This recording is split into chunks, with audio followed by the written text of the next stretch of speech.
Gentlemen, I'd like to call the Committee of the Whole meeting to order. We're here at William F. Dickinson Community Center, 1601 North Chrome Avenue, Homestead, Florida.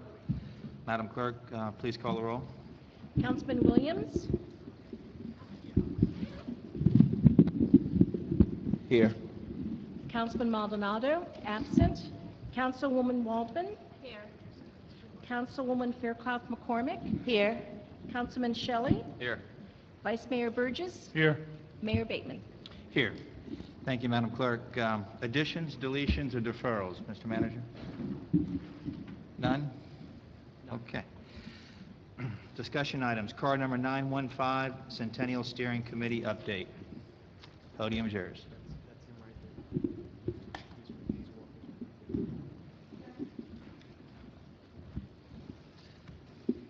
Good afternoon, Council. My name is Yvonne Knowles. I chair the Centennial Steering Committee.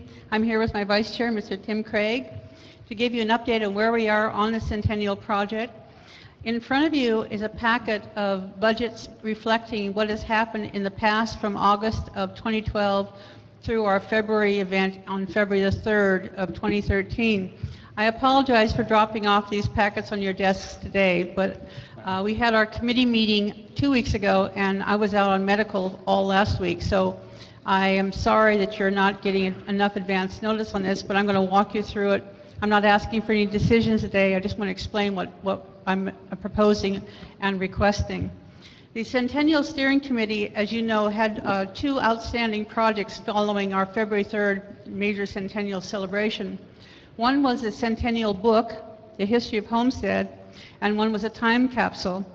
The flyer in front of you has just come from History Press, and this is the artwork for the cover of the new book on Homestead, Homestead, Florida, from railroad boom to sonic boom. And I hope you like the artwork. Our committee worked on this, and Councilwoman Fairclough was there during the whole process, so we appreciate her input. But this is going to be the book that will be launched on the October 5th event. And what we're asking or proposing, if you look at your packet, there are two budgets there. One is for October 5th. We'd like to put together something called the Centennial Book Fair, very much on the concept of the Miami Book Fair. We've invited about 25 authors who are published in the South Florida area, predominantly Homestead, but also Keys and South Florida, to participate in a book fair with the main emphasis being on our Centennial book, and we will have Seth Bramson and Bob Jensen introducing the book at that time. The idea, along with a static display of all the authors and their books in Losner Park, is to have also a Meet the Author event inside the museum where people can come in, and every half hour there will be a different speaker talking about their book. It will lead off with a couple of our local authors, and then we'll have our stellar moment when we have Bob Jensen and Seth Bramson describing what went into the process of writing the Homestead history book. Then we'll have about 4 more. So we expect to have 7 authors speaking for 30 minutes from 4 o'clock until 8 o'clock that day. We'll also have the food trucks, and we'll have vendors, but the park will be devoted specifically to authors and their books. And we'll have the authors sitting at tables with their own published books in front of them, and then our Bramson, Bob Jensen book will be in a tent at the entrance, and we're working with Kiwanis. They're going to have their children's book giveaway at the same time in the park. So the whole thing will be a literary event in Homestead focused on not only reading, but also on the Centennial book launching party. So that will be October 5th. Then the final event, the second page of your budget, is a December event. And December 7th, here in the community center, we would have our final closeout Centennial event that would be the unveiling of the time capsule. And Mr. Losner, one of our board members, is working on that project. But the budget reflects a reception here similar to the August 17th kickoff celebration that occurred here at the very beginning of the event. This will be the bookend closeout event for the Centennial celebration. It'd be a reception, ticketed event, for we were looking for between 200 and 300 people here. Very similar. We won't have the stage. We're not going to have a theatrical presentation. We would have some live music. We'd have a beautifully catered buffet, but it would really be a chance for everybody to come in and, you know, have the final event for the centennial and see the time capsule and bring their contributions. We're looking for people, families, to bring photographs or an 8.5, limited to an 8.5 by 11, or a photograph that they would like to have a history of their family or a picture of their family to be included in the time capsule. The price of the time capsule you see is about $979 on that budget. That would be a 26 by 36, a fairly large box that we've identified as potentially capable of handling this. So we're looking at this time of, we have been notified, as you can see, all the budgets are there. We have been notified by accounting that we're down to our last $5,000. That will pretty much cover our book event, but it would not cover our December event. So we're respectfully requesting, in addition to our budget, to close out our event of $10,000. We don't expect a decision but this is what we're asking for to make sure we can finish our project. We brought in about $28,000 in donations and vendor sales and retail sales. We had the $60,000 from you, so we've really kept our budget very tight. We've been very, very fiscally conservative on everything we've done, but this would be the final project to end the centennial year celebration. So if you have any questions, I'm here to answer them. Let me add, okay, Councilman Wallman. Thank you, Mayor. Yvonne, in a book fair, I picture a book fair as a sophisticated, you know, I mean, you have your authors and people talking. And in Losner Park, you know, the weather's unpredictable. You never can know. I mean, I would rather have the book fair in a room like this, or maybe at the Art South Sanctuary, or even at the in the Art South building in the reception area, where, you know, you can have a real maybe wine and cheese, you know, book fair atmosphere, rather than in Losner Park. You know, because I find that, I don't know how the rest of my colleagues agree, but I find that when we get up on stage, or when others get up on stage, you don't have the full attention of the crowd, because people are off down the street, they're off, you know, they're having fun, you know, they're there to have fun. Yeah, well, Councilwoman Waldman, that's why we decided to have one reason for having the venue downtown was we could use the museum as a place where you'd go in and sit down and actually have presentations by 7 selected authors who would speak, who are willing to speak. Not every author wants to talk. So, but the other 20 would be sitting around in the park at their tables under umbrellas. We've already in the budget there's, you know, to make the park look festive. We're not using the Losner stage. That will be for a jazz quartet to play throughout the day. But the museum is very small. It's very small compared to what we hope, the money that we've spent on all this stuff, especially this wonderful book, that we're going to have a big crowd. You know, we hope we're going to do that.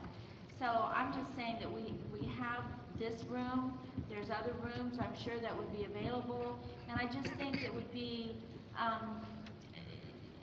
just for me, I don't think the attention will be where it needs to be. I think people will be off doing other things and chit-chatting, and whereas if they're at an actual book fair and they're in an enclosed area and the primary reason to be there is literary, then I don't know, that's just how I picture it.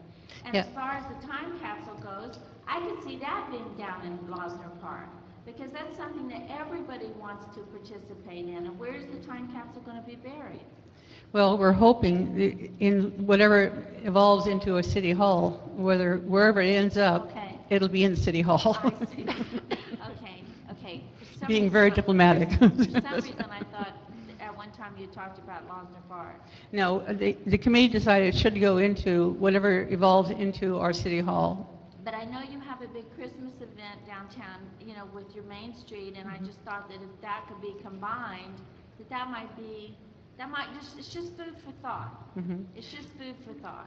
Well, Mr. Losner, who was pushing the time capsule project, really wanted that to be the bookend to the August 17th event, which was a really nice reception occurring here. So whether we have a nice reception either here or somewhere else, he saw that as a really upscale event closing Centennial. And the reason we wanted the book fair is thinking of the Miami Book Fair, which is an open-air event. People walk up and down the streets going from author to author.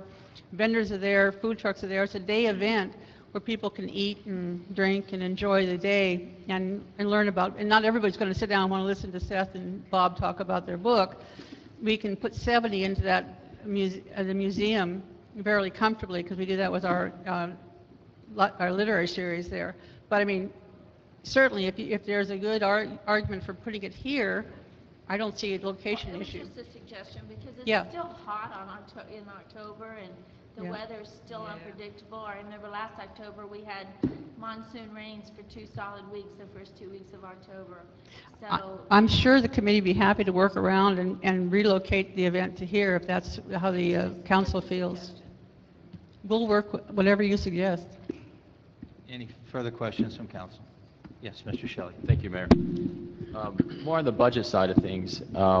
When do you guys need funding for this? Because I see October would be the event, so is that something we can put in our budget for the next fiscal year and work into it, or is it something you need funding immediately for? What is your timetable? No, sir, we don't need the funding until October 5th, we think we're pretty much covered. We have the 5,000 in our budget, but we would need it before the December event to make commitments for the December event. So we'd like to have a response by no later than September so we can start planning whether we're going to have the December event or not. Okay. And so then I guess, Mr. Manager or Carlos from Finance, what would we need to do as far as this request for funding if we decide to go forward with it? Would that be something that just becomes part of our budget process and we would allocate the monies for the December?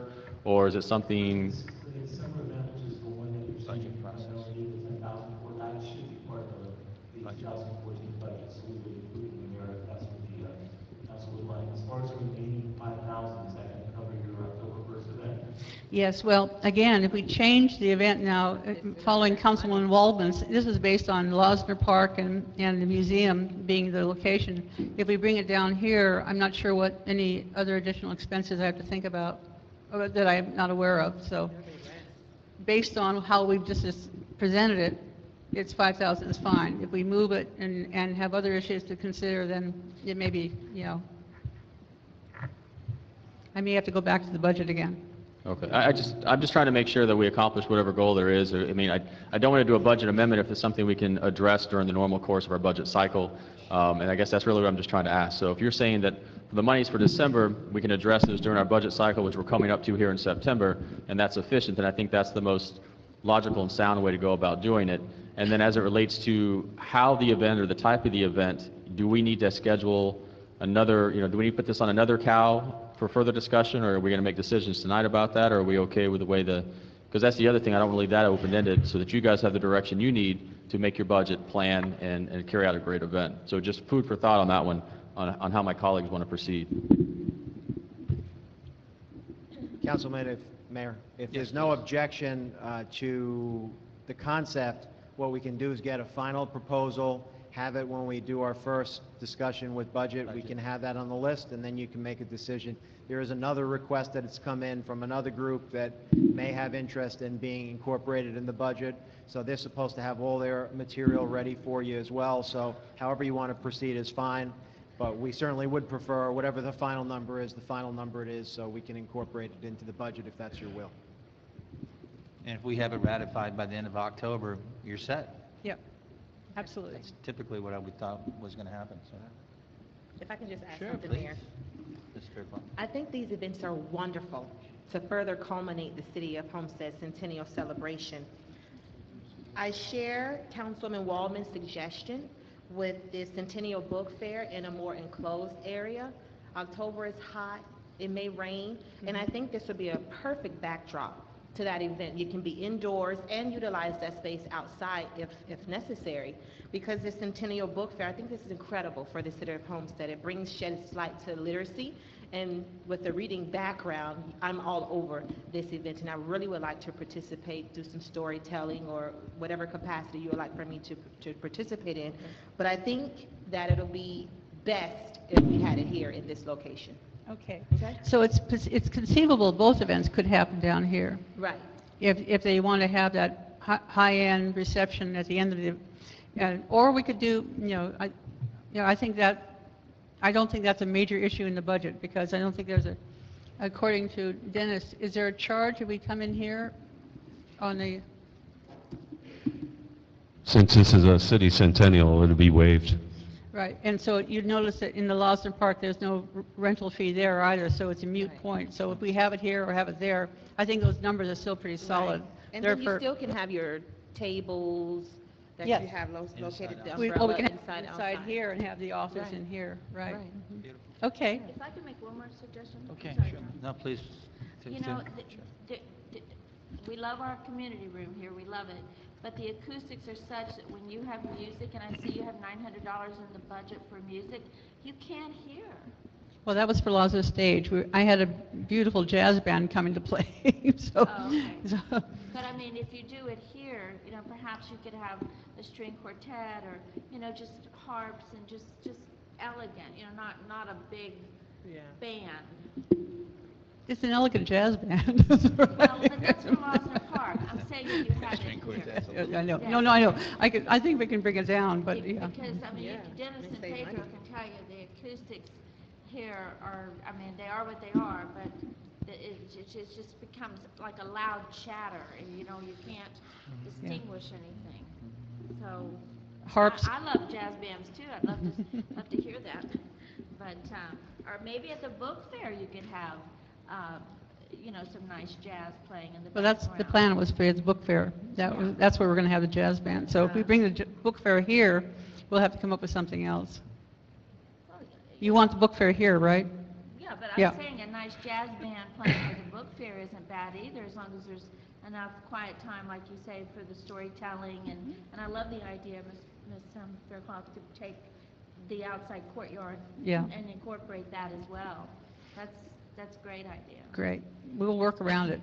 So my understanding is you'd prefer me to, the one issue that's concerning you is having the book fair in Lawson Park. You'd rather have it down here. Okay. Okay, Mr. Burgess. Yeah, thank you. I would just say that as you guys get into your planning stage, perhaps if you were talking food trucks, we could even use the back road back there for them, since there is a gate back there that people can get in and out of. And secondly, make sure that we have some accommodations for somebody, as we start to try to plan this out, accommodations for people to get across the street there, because there is limited parking on this side, and perhaps we use the bank, and maybe even close off 16th Avenue over there, or 16th Street, and so people can park along there, double up or something too. So we would Yeah. need to look at maybe having a officer or something to help with traffic there. We really are looking to have, with great publicity, a very big turnout for this book fair. Yeah, that's So- why we got to make sure we have parking for everybody. And so. this capacity of this room, I understand, is 200 to 300 people maximum, right? Is that correct? Says 470 right Yeah, it's also, Yvonne, it also depends on how many tables you put in here, too. Right. That's where you have to look at, and plus, if you want to do a stage or anything, then we have to look at that. But we can do, I think when we talked about maybe doing the authors and that, we can just, spread them out here and around the banquet hall. But that's where it kind of gets iffy, is where, how many tables you're going to use, what, are you going to use a stage? So that's where your numbers change. Yeah, we have 20 authors right now who have agreed to participate in talk, and 7 who are speakers. So it's going to be, the logistics in this one room and then outside will be a bit of a challenge to get the separation from the speakers to people who just want to look around and talk to people, talk to artists, to authors, but we'll work it out. Mayor, one more thing. This is the centennial, so with that being said, we have a beautiful big room down the hall too. And I'm sure whatever events were scheduled that day, bingo or whatever, could be canceled, and we could take utilization of this entire building with the That would be exception of the gym. fantastic. And I think that would solve all the problems. That would be great. 'cause And then that would we- and it would be such a great way, because people could come in and out Yeah. of the doors and go in the other doors and the whole courtyard, and I just think it would be great. That's a great solution, because we couldn't figure out how we could have it here and have the speakers and the books fair, but if we can have another And room. the jazz band. And a jazz band, that's right. We'll put them outside. All right, thank you very much. Are there any other questions? Thank you. Any further Thank you for this questions? opportunity to speak Mr. to you. Manager, any further question from staff? Okay, thank you so much. Okay, tab 1B, car number 898, the trolley route to National Park. Move it. Okay, thank you. Discussion? Staff, let's start off. Mayor and Council, staff seeks direction from Mayor and Council on a proposed new trolley service from downtown historic Homestead to the Biscayne and Everglades National Park, operating on Saturdays and Sundays during the fall and winter months. Following the Council's designation of the City of Homestead as a gateway community to the national parks, this new service will provide greater access to both parks for tourists and residents of the area who want to go there, and basically taking advantage of the winter months, the fall and winter months, where the weather is a little more amicable for this type of service. What we're looking to do with this service is provide trolleys on Saturdays and Sundays from 8 to 5 p.m. both days, basically free of charge, and during the winter months. So we're looking for direction on this project. When you say winter months specifically, December, January, February? It's half the year, basically, so 6 months. 6 months. I think it's from October through Thanksgiving, I think we're looking at Thanksgiving through Easter. November through Easter there. So. And we can do it for that $36,000? Correct, yes, because remember, we got the 4 new trolleys that we purchased using grant money, so they're basically, we have them there available. We have 2 extra trolleys that we bought with us, so we have 4. This will take advantage of one of those trolleys on weekends only, and so really the only expense is fuel and the driver, and that's it. Okay. Mr. Mayor? Council, yes? I just wanted, this is something that the National Parks Conservation Association as well as Biscayne National Park had brought to the table quite some time ago. It was an idea that they'd had as far as trying to get more people to the national parks, and then coinciding with us being named the gateway to both Biscayne and Everglades National Park, this seemed like a great fit. It'd be a way of having people catch a trolley downtown and head out to either Everglades National Park or Biscayne National Park. And the concept at this point is that they would, for Everglades, they would stop at both the Visitor Center as well as the Anhinga Trail. If anybody's been out there, the Anhinga Trail during the winter months is great. There's wildlife everywhere. There's birds, there's alligators. And so it's really a way for people who couldn't otherwise afford or have a means to get to the park to get on our trolley, to get to the park and see the wildlife in the way that it is, and really promote Everglades National Park, as well as Biscayne. That time of year, it's great weather for kayaking and getting out and really seeing and enjoying the water.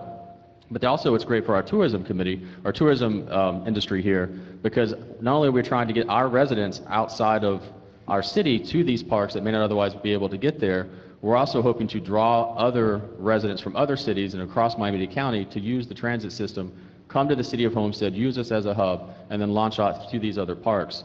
And coinciding with that, I'll let the National Parks Conservation Association speak as well as Biscayne National Park, and they can talk about it a little bit more. But one of the other, I think, most exciting things about it is that there is some monies they've applied for a grant to actually have an interpreter on our trolley that will talk about the history of the national parks as well as the history of Homestead and all about Homestead. So it's a way of promoting our city as well, and I'll let them speak to that more if you'd let them speak, Mayor. Yes, please come forward. Any further questions from council first? Yes, go ahead, Ms. Wong. Go ahead. Interrupting John. Hi, how are you tonight? Very well. I just want to say I was just thrilled about this because in the beginning when we met and talked about it, and Mr. Shelley and I both have a very special connection with Biscayne and Everglades. But our trailway, you know, as we continue to grow with that, you know, this is going to be a great opportunity for people to take their bicycles and go down with the trolley. So we're just very excited that you're here. Thank you. Thank you very much. Yeah, we feel that the projects that we're working on they're just coinciding so well, so. Okay, Vice Mayor Jefferson? No, I just wanted to say, I think this is a great idea. We just had at the Tourism Committee last week, we had Mr. Bill Talbert, who's the Executive Director or CEO from the Greater Miami Visitor Bureau and Chamber down, and it was amazing to see how much actual work and time they do spend and monies and effort that they spend putting it as what they call the South Dade. And as he was speaking the other night, he said, you know, now we can even narrow this down now and make it his coined phrase that night was the Homestead Halo. As we start to build off of this two-park system and the other things that we have down here and spread out to make a halo around to help not just ourselves here with the tourism and stuff like that, but with everybody else around us, benefiting everybody. So I think it's a great idea. I know that they would be on board to promote it as much as they can, and to bring, like Mr. Shelley was saying, the tourists down here to not only go to the parks, but also experience what we have, the other things that we have to offer them. So I think it's a great idea. Okay. It's all yours. Well, great. I just thank you very much, all of you. I also, I'm Jackie Crusette with the National Parks Conservation Association, as Councilman Shelley mentioned. My organization represents more than 700,000 dues-paying members and supporters across the nation, and we are America's voice for our national parks.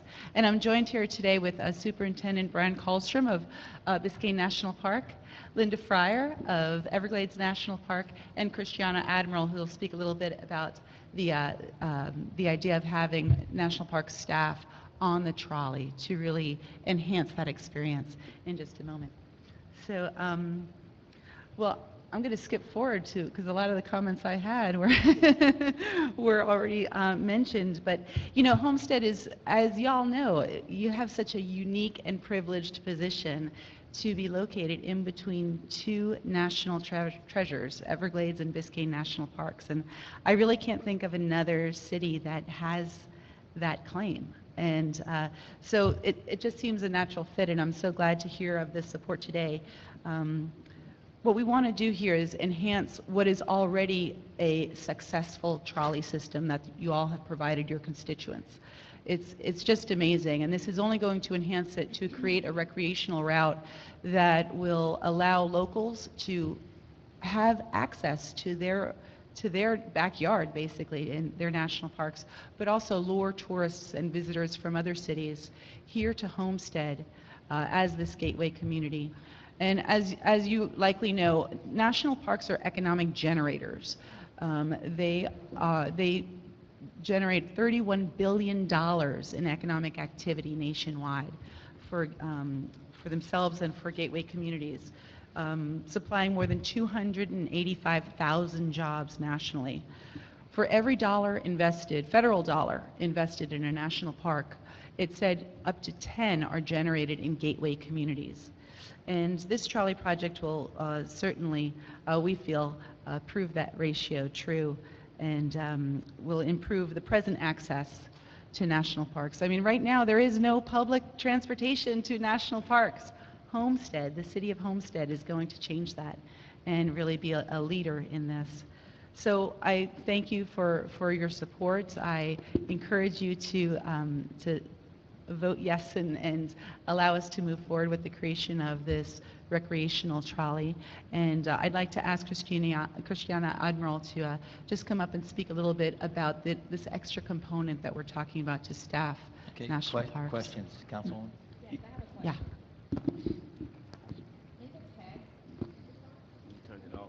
No, I can't really. Tap it. Yeah, there you go. Okay. In the text, it states that if approved, that this could potentially provide access Yes. to schools and students to be able to go out to Biscayne and Everglades National Park. Yes. How would that look? How could that be facilitated? Well, we've already been speaking with different community groups who work with different schools, and we'd like to reach out to Miami-Dade College's Homestead campus. I believe there's a trolley stop right outside of that college campus there, and work with the parks to see, you know, what current activities do the parks have that would be of interest to that particular audience. But yes, schools in Miami and Fort Lauderdale area are also interested in accessing public transportation to bring kids to the national parks. Because as you know, right now, it's a matter of hiring buses and, you know, private transportation only to get kids down I'm kind of here. more interested in schools locally. Oh, schools locally. Right. Oh, sure. We would, once this program is approved, we will then be working with generating knowledge of this recreational route in the community, because the marketing of this is going to be important as a next step, and that's part of how I plan to spend my time in making sure our community partners know about this. And I look forward to working with Julio Brea as well and connecting with Miami-Dade Transit so that tourists and folks who use the public transportation system, Metro Rail, through the airport, as well as all the buses coming into Homestead know about it. But in terms of school, yes, that's grassroots organization, making sure folks know when, where, and what they can expect at the park once they take on the trolley. I think if executed strategically, this could benefit our local schools, particularly those schools in the urban core, Yeah. in the southwest section, where students, they may not even realize that the parks are there. If they do, they've read it in a textbook, and they've never been actually out there to see it, to feel it, to experience it. So if this is approved, and if you would move forward with working with our local schools to provide them with access to the national parks, I think that would be a bonus. It's a good point. Mr. Mayor, can I just one thing to that? Sorry, one second, Mr. President. Well, just to piggyback, an idea, Patricia, is I believe it's 6 times a year out at Biscayne Park, they do the Family Fun Day, Yes. which would be an excellent tool. I mean, it's an amazing, my son loves it. We've been going for 3 years. And Yeah. once, I think it's whatever Saturday it is, the first Saturday of the month or the second, whatever, or Sunday, I can't even remember, Sundays, they have a great learning experience where they have Yeah. about 6 different areas set up that the kids can go to. And I think that that's something that we should, we could offer to the different schools around town here, that perhaps they couldn't get out there, but a teacher can get them gathered there, and they have the ability to bring them out there, because it's a great thing that they do out there, and they teach them all different things about the stars, the water, the earth, everything out there. So that's a great thing that they could offer, maybe on one Saturday, Laura Saunders, or one Sunday, Laura Saunders went, another day, another school or something like that, give them the ability to bring those kids out there. But I was also going to ask, do the national parks, do they have a program where they're working with cities like this anywhere else to do this? To do public transportation Yes. to the parks. There are actually, my colleagues are very interested in how this goes, and I have been getting lots of calls from my colleagues around the country. There are several projects in the works, but there's not one I know of that is as unique as this. Because like I said, there's really no other city situated the way Homestead is. Right. So, yeah, it's a little bit different. Some of them are concession trolleys. It's very different situation, so. Right. But you're right about the Family Fun Fest, very popular and just incredible. The work of the Biscayne National Park staff is so good. And we're looking toward providing new audiences for those activities that are already established, taking into account the Park Service's limited and ever-restricted budget because of sequestration. We don't want to add more to have them do more with less. We want to bring them more people to participate in what they already have going on. So the Family Fun Fest is one, the canoe trips are another, and then other activities as well. There's 500,000 people come to Biscayne National Park annually, and about 1 million come to Everglades National Park annually. And many of them come through here.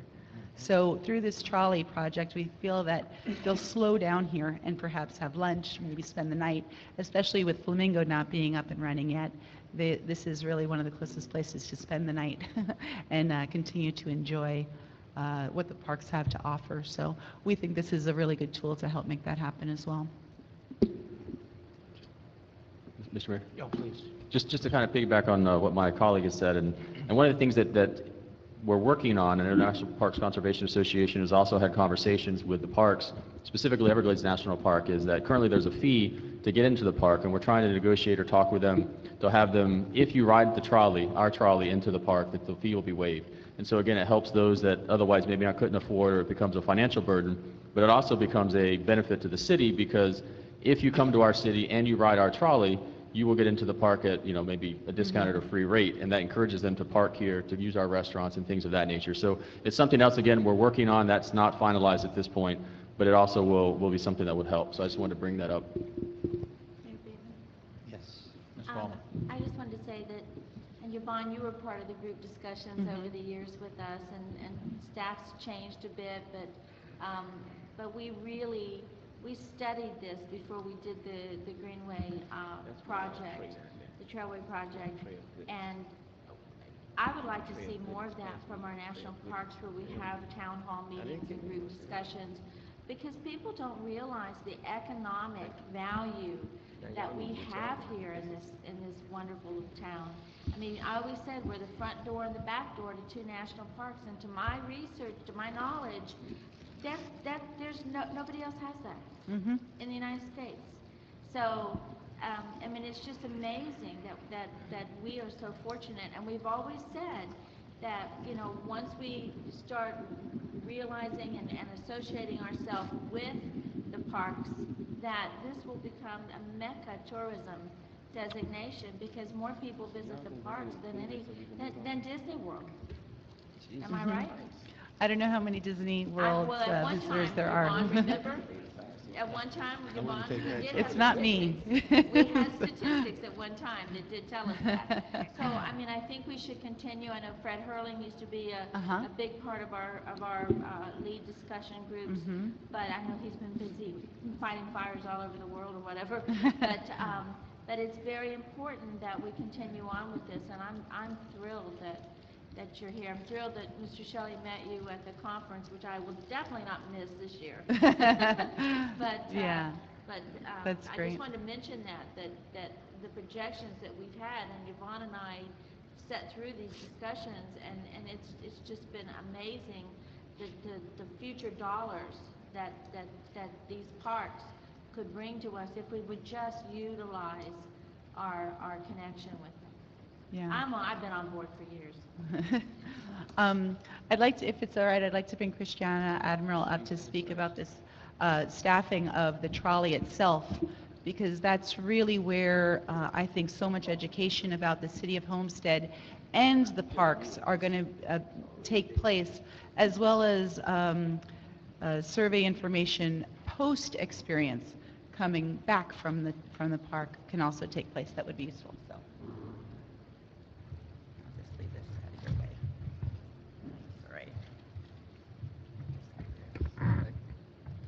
Thank you. Good evening, everyone.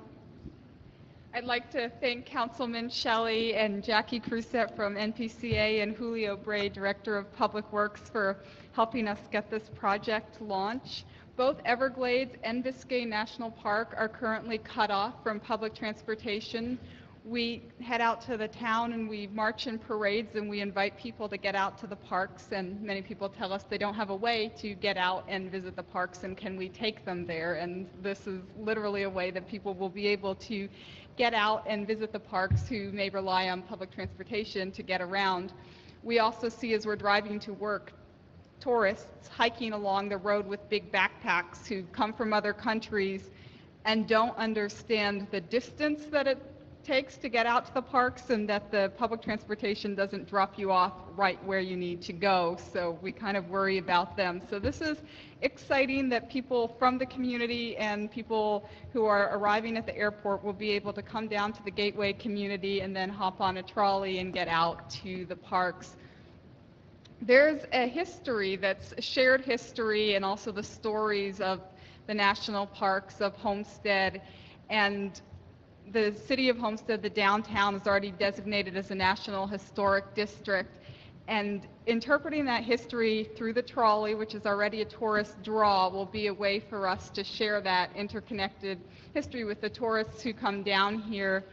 I put in for grant funding, and it's still pending, and we'll find out about exactly the same time that the trolley's getting ready to launch, for 2 year-round interns to serve as interpreters on the trolleys to tell the stories of those histories. And we have been working with Graylin Swilly, who runs the Black Hospitality Initiative Development Program out of Homestead High School, and the grant was specifically written for graduates and participants of that program to serve as interpreters on the trolley to the national parks. Another thing that we're thrilled about is the ability for the trolley to bring people to the parks to experience some of our events, and we can plan those around the trolley schedule. So Family Fun Fest was mentioned, the canoe trips. We're going to be holding citizenship ceremonies at Biscayne, we can coordinate our art exhibit openings so that when people ride out on the trolley, there are things to do and experience. So thank you for bringing this to the table and considering this as an option for connecting our gateway city with the national parks. Thank you. Any questions? Okay, thank you. Thank you. Okay, with that said, we need some direction. Mr. Shelley, you want to lead the? Yeah, do we need a motion, or is this an aye, or is this we all just say we like it? How do you need us to give you direction to proceed? Can I give you some more public information? Oh, sure. Sorry. Please. I can't believe you didn't see me. I'm so big. I was looking at. I am taking Clara down Waterman notes. Powell, 745 Southeast 18th Lane. I am here proudly wearing my Tropical Everglades Visitor Association shirt because I just volunteered this afternoon. And I've been practicing this. We got Biscayne 9 miles away. We got Everglades 9 miles away. I've had the displeasure of telling a couple from Italy who came down last week that they wanted to snorkel at Biscayne. They had taken the bus from their hotel by Coral Castle down to Visitor Center. And they said, we're here to snorkel. Would you please make reservations? And would you please let us know what bus? Sorry, there's no bus. This was on their bucket list. They had come from Italy. We finally find how to find a private driver. This will solve that problem. A year ago, I had a couple who took public transportation, Triwell, a little dyslexic here, to the bus, to Government Center, to the bus, down the busway, walked over into our visitor center, and said, we would like to see the Everglades National Park. I had to tell them, we had no public transportation to the Everglades National Park. They were from Madrid, Spain. This was on their bucket list. We had to tell them, no, I'm sorry, there's no public transportation. And as I drove home after my shift ended at 5 p.m., I saw them slowly walking up the busway to get back on the bus to go back to West Palm where they were staying for the night. And I only volunteer there once every Tuesday afternoon. Think of the hundreds of people who don't have this experience of Biscayne and Everglades National Park. So I, as one person, sincerely support this. Thank you. Thank you. I could just make a motion if you want to do the motion, a second, a vote, and be done, or? Sure, All right. make the motion. I move by it Mr. to approve, Shelley. give direction, and give staff direction to go forward with this project. Second by Ms. Wallman. All in favor? Aye. Okay.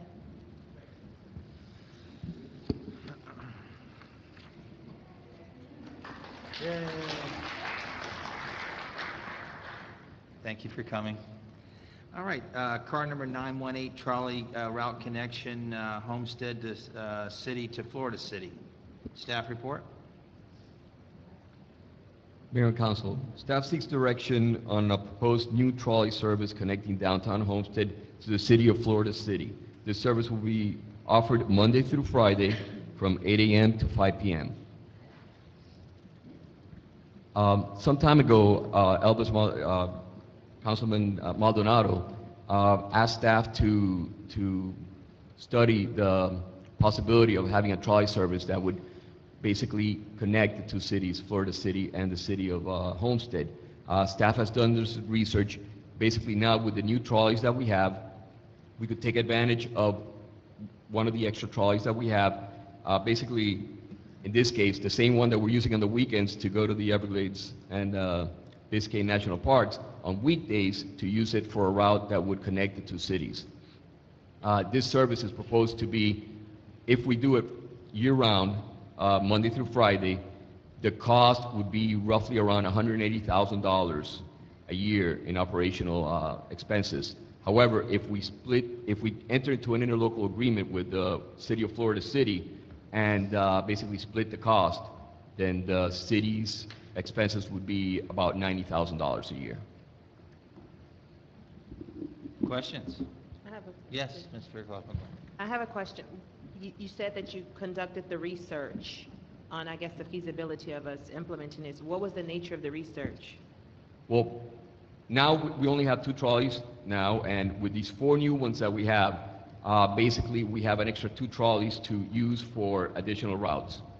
This particular route was one that Mr. Maldonado presented to staff to see what it would cost to do that type of service.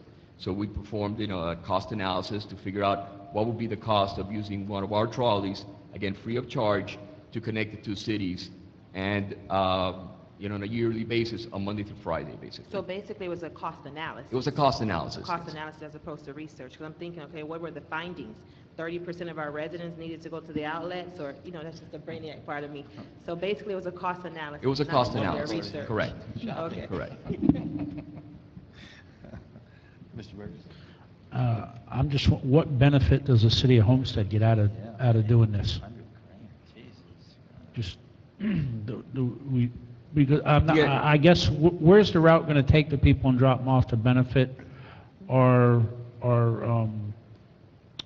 businesses here, I guess? It's going to bring them downtown, and then they can take the other Correct. trolley out to the east? Is that the idea? The idea is to use existing trolley stops that we already have established in the city of Homestead and add a new stop in Florida City for residents that live in Florida So City that would and go might on the work north, in on the Homestead, north-south? or the other way around. That would go onto the north-south route, is that It what would it would be? basically, the idea, we like to make all the routes have one common stop where they all would stop at.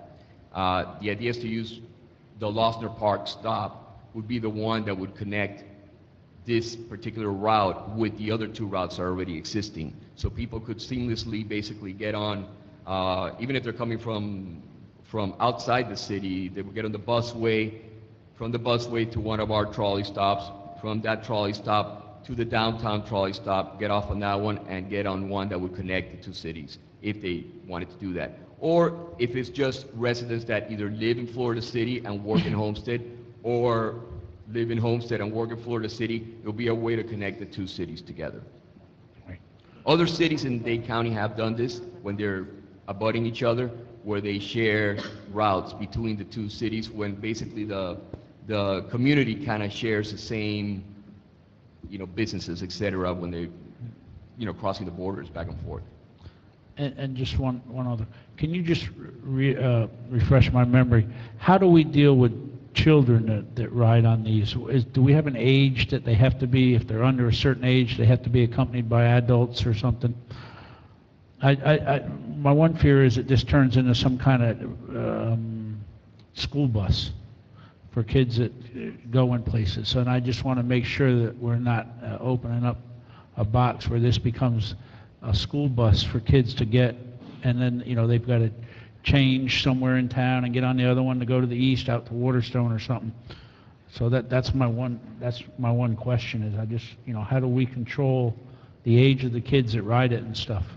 In terms of ridership and age of riders, the city trolley service follows the Dade County standards for the MDT standards for that. I don't have those numbers here, but I can get them for you and let you know what the age limits are. But whatever the county follows with their transportation, mass transportation. But we haven't had it, we have had no problems with that so far in town? We have not really had any problem with that, Okay. for the most part. Thank you. Thank you, Mayor. Thank you, Mayor. Yes, Mr. Shelley? Two quick questions. One is, so from my understanding of reading this, Florida City has agreed to pay for half the cost. Is that what you're saying is happening? Not yet. I just put the 2 options out there. If we were doing it ourselves, it would be the full cost. Okay. But the idea is to enter into an interlocal agreement. We'll bring it back, actually showing exactly how we will split the cost of the 2. And I guess my question is why we're making the decision as really the primary provider of the trolley before Florida City's come to the table and said, yes, if we pay the monies, the half, I just think that's my only concern is why are we making the decision now when we don't know whether Florida City is willing to participate or pay us our half interest? And so that'd be my first question or my first comment. And then my second one would be, the busway, the county bus, has already kind of come all the way down the busway, right? I mean, it connects the city, Homestead and Florida City. So are we not duplicating the same? Because where you get on and off the bus in downtown Homestead is really only a block off of the busway. And where it gets into Florida City is closer to their center of town. So I guess, are we duplicating something that already exists at a pretty significant cost? I think the difference is that this service will be free of charge, whereby the busway is an actual expense. And if you direct us to proceed, what we can do is start negotiating with Florida City and come back with a proposed agreement, and then, see if you accept the terms of that agreement. And do you know what the cost is to go from Florida City to Homestead as far as on the county bus? Is it a quarter, is it $1, is it $2? I don't have that figure with me. No, I don't. Okay, and that's some of my concerns, because it's quite expensive if we're duplicating a service. If on the other hand, this is a much better option, then I could consider it. But my biggest concern, my primary concern, is making sure that is Florida City willing to participate in the program or not? Because that's critical. If they're not, then I don't think I can agree with it. They've expressed interest in this program, but again, the details of the agreement, we haven't really ironed those out until we know whether it's a viable option to go that route. Okay, all right, thank you. Mayor Bateman? Hey, 1 second, take a little shot here. Have you had discussion with Mayor Wallace? I Or any of believe the commissioners? I believe Councilman Maldonado has had those discussions. Me personally, no. All right. Yes. Can clarify that this item was asked, Councilman Maldonado asked for us to put this on the agenda, so we put this item on.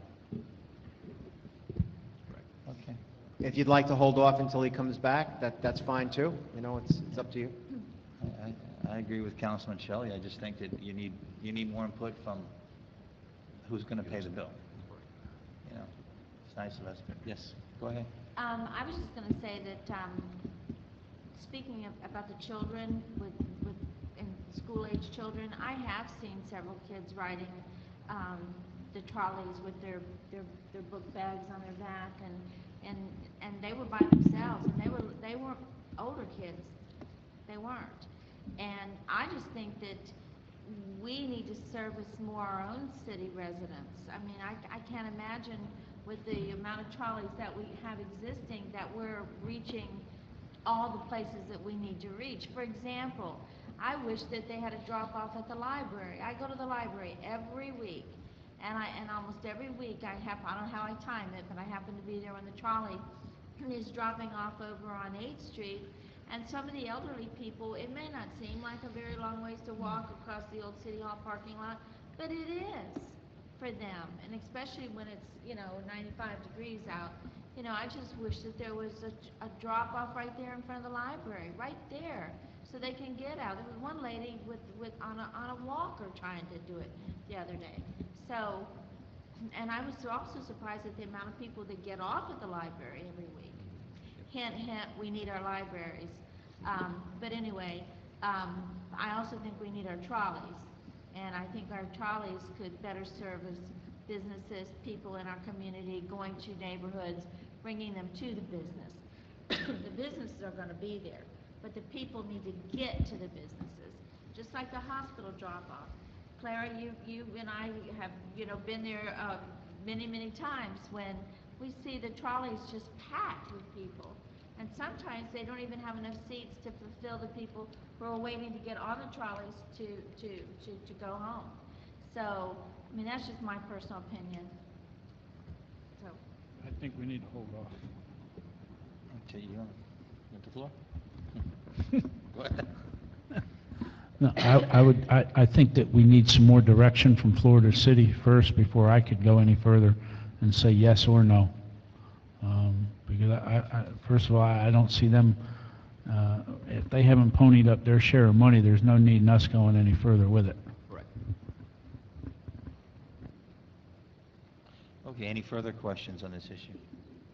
Okay, for now, we'll table this and move on, okay? Sure. That's not on the agenda, but I'll give it to you. So I don't want to add that. Clara Waterman Powell, 745 Southeast 18th Lane. I am going to, not figuratively, but emotionally, take off my TIVA shirt and put on my blue hospital volunteer shirt. I didn't realize I was going to be speaking to this today. I volunteer at the hospital as well on Thursdays. I happen to drive the cart, so I see people in the parking lot waiting for the trolley.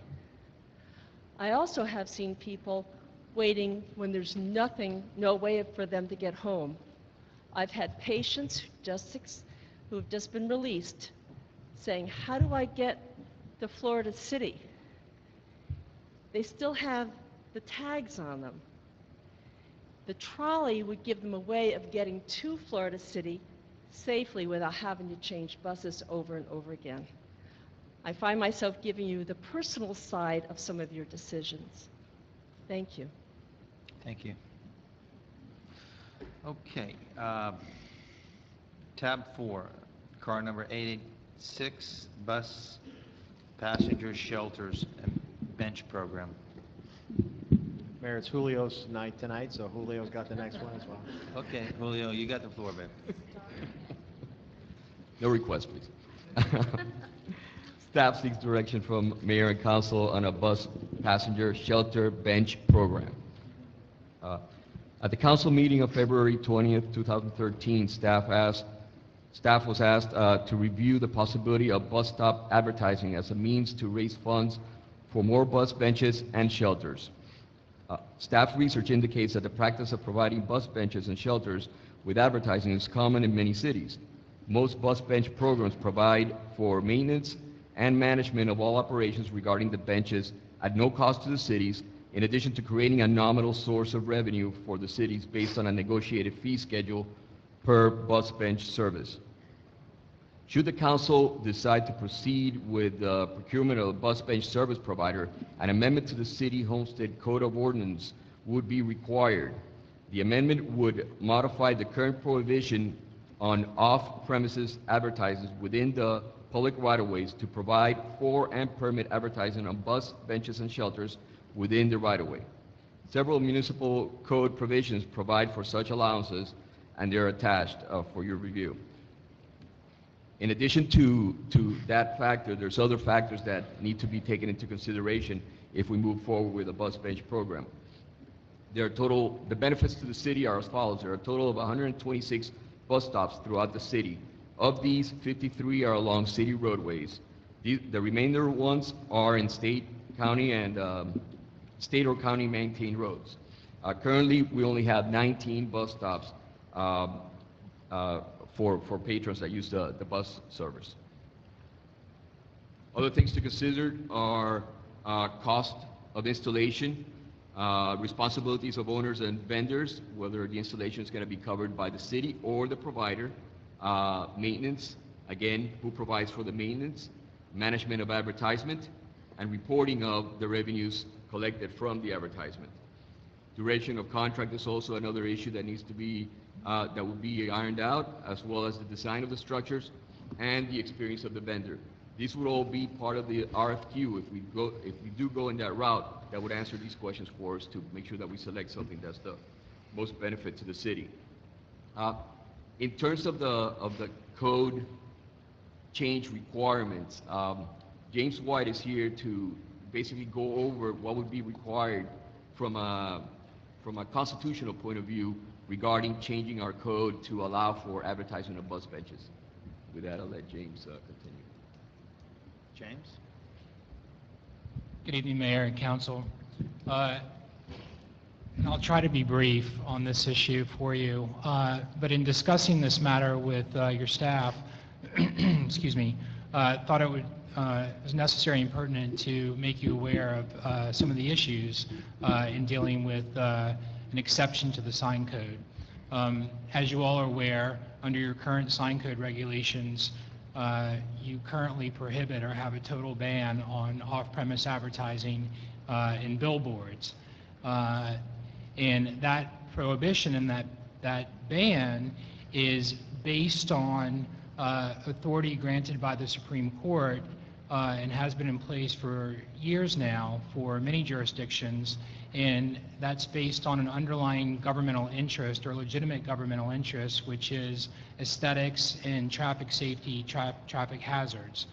So local governments are allowed to have a ban if their regulations are based on that governmental interest. If you were to want to proceed with this type of program, we would need to create an exception to your code to that ban, allowing specifically for this type of bus shelter, bus bench advertising. In doing that, you potentially create a risk for a challenge to your sign code by billboard industry or by some other challenger claiming or trying to claim or assert that your basis or your rationale for your off-premise advertising ban is no longer valid. There have been some recent case law and some developments in the federal court system on this particular issue, both in California and New York. In the Ninth Circuit Court of Appeals, the federal court upheld an exception very similar to this and validated that exception and claimed that the city of Los Angeles could have this exception for bus benches or street furniture advertising while still claiming and still providing for the ban on billboards and other off-premise advertising.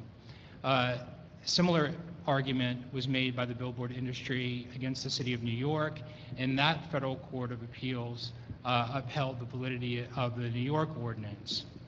However, we're in the 11th Circuit in Florida, and this issue hasn't been decided by the 11th Circuit. I'm not sure where the 11th Circuit would go if this issue was challenged or raised by the 11th Circuit. But certainly I thought it was pertinent for you to be aware of this issue if you all decide to proceed. If we were to draft regulations with an exception, certainly those regulations would be based upon those favorable federal court decisions, and certainly any challenge that may be raised on this type of exception we would defend based on those favorable court determinations. So I can get into more specifics or answer any questions or details that you may have. Mr. Williams. Thank you. The possibility of going with this bus passenger bench program or for advertisement, let me ask you a question. Who would control the content? Who would control the content that will be on these? From my understanding, this would be a city-sponsored transit shelter, bus bench, street furniture type of program, and in doing so, you would be entering into a contract with an entity, and the city would have to agree to reasonable content. Well, who's going to be in charge of determining what's reasonable? Usually those are laid out in respect to the contract. There is one case that's out there from the 11th Circuit on with the City of Hollywood regarding the content of a street furniture bench program. And what the court said is that it's subject to First Amendment constitutional issues, and you need to be content neutral across the board. But if you're only dealing with and limiting this to commercial speech, then the content regulations must be reasonable. And I think many of the jurisdictions that have entered into these contracts, there's been some leeway and some negotiating with respect to that content. Mm-hmm. And if further question, what is, and this, you may can't answer this, James, but to Julio, what is the expected revenue that you are looking to receive from this program? And just to raise the issue, you know, is it something that we really want to get into with content and all of that? You know, somebody wants to take out, buy all the bus benches up and talk about us. I'm not sure how most of us would feel about that. I guess that all will go into contrast with what the what we were allowed to be on there, but The actual revenue or the expected revenue for a contract of this nature would be negotiated with the provider, whoever the provider is. If we do an RFQ or an RFP, that would be one of the proposals that they would submit. Basically, is we're willing to pay the city an X amount per bus bench per month as a revenue producing service to the city. But that is negotiated, and so you don't know? It's very nominal. It's not a large amount of money, because part of the expense of running a bus shelter service is also they would take care of the maintenance, the emptying out of the trash, the cutting of the grass around the area, make sure that the bus benches, if they do break. How much do we spend now? How much do we spend now? It's roughly, the number, I'm trying to remember. Hold on a second, let me see. Okay.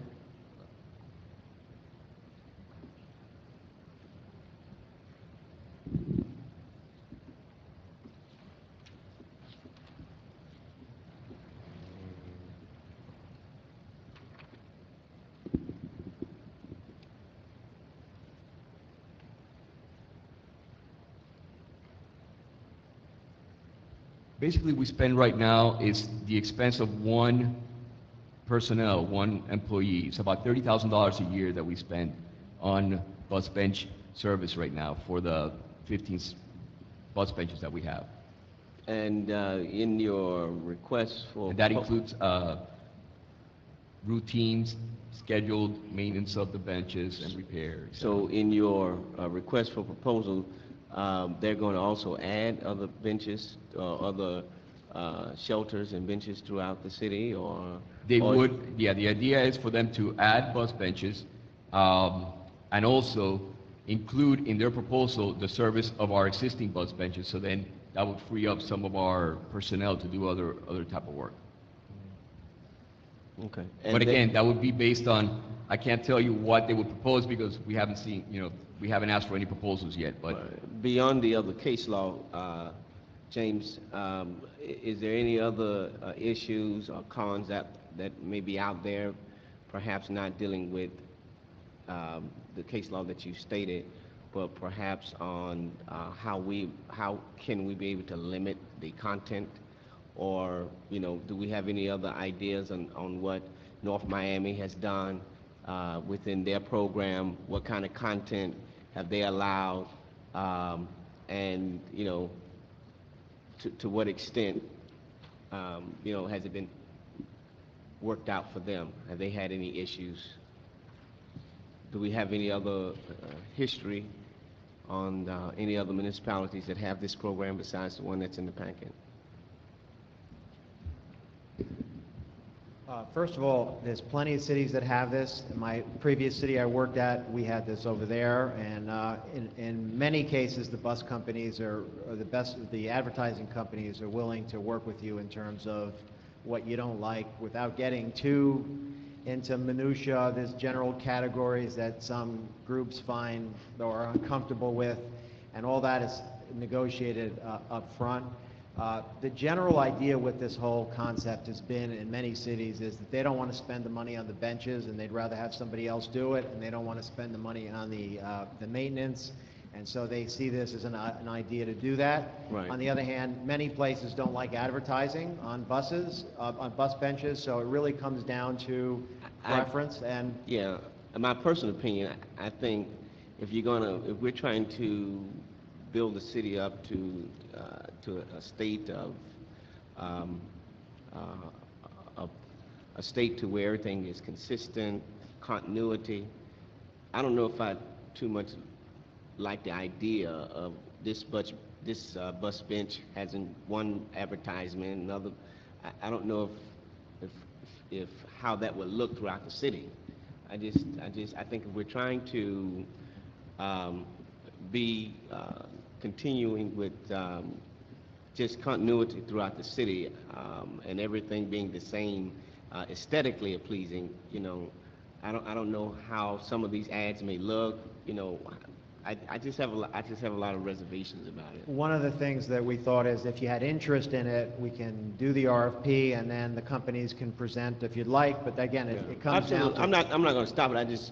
Those are my immediate questions that I have. I'm not trying to block, but I'm letting you know when you're creating your proposal, or request for proposal, that these are some of my issues that I'm having. Yeah, and this really was an opportunity for you all to give us some sense of where you're at on these concepts, because in some places, they wouldn't even consider advertising. In other places, they don't care about any restrictions. So really, we don't really know where you stand on these type of things, so a robust discussion would be helpful for us in some direction. Yeah, I don't know. I mean, I've seen other cities, and I've seen some of it. I just think where we're going, I don't know how much a beneficial fact that it would benefit the city, other than adding other benches and lowering the cost. But I'm talking about for message content and all of that. I think we should be promoting the city. Those bus benches are, you know, we can be promoting the city of Homestead. I just have some other issues, but I'll relax for a moment and let my other colleagues speak. Mayor? Yes, Mr. Fairclough. I have a question, Julio. Out of the 126 bus stops we have throughout the city, how many benches do we actually have? Because I'm reading one thing and I believe I heard you say another. Let me go back to it. Hold on.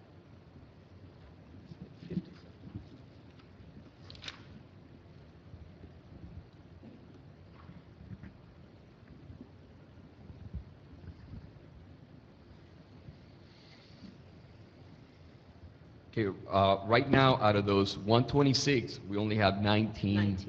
Okay, That's it. 19. So there is a need for it. Yeah.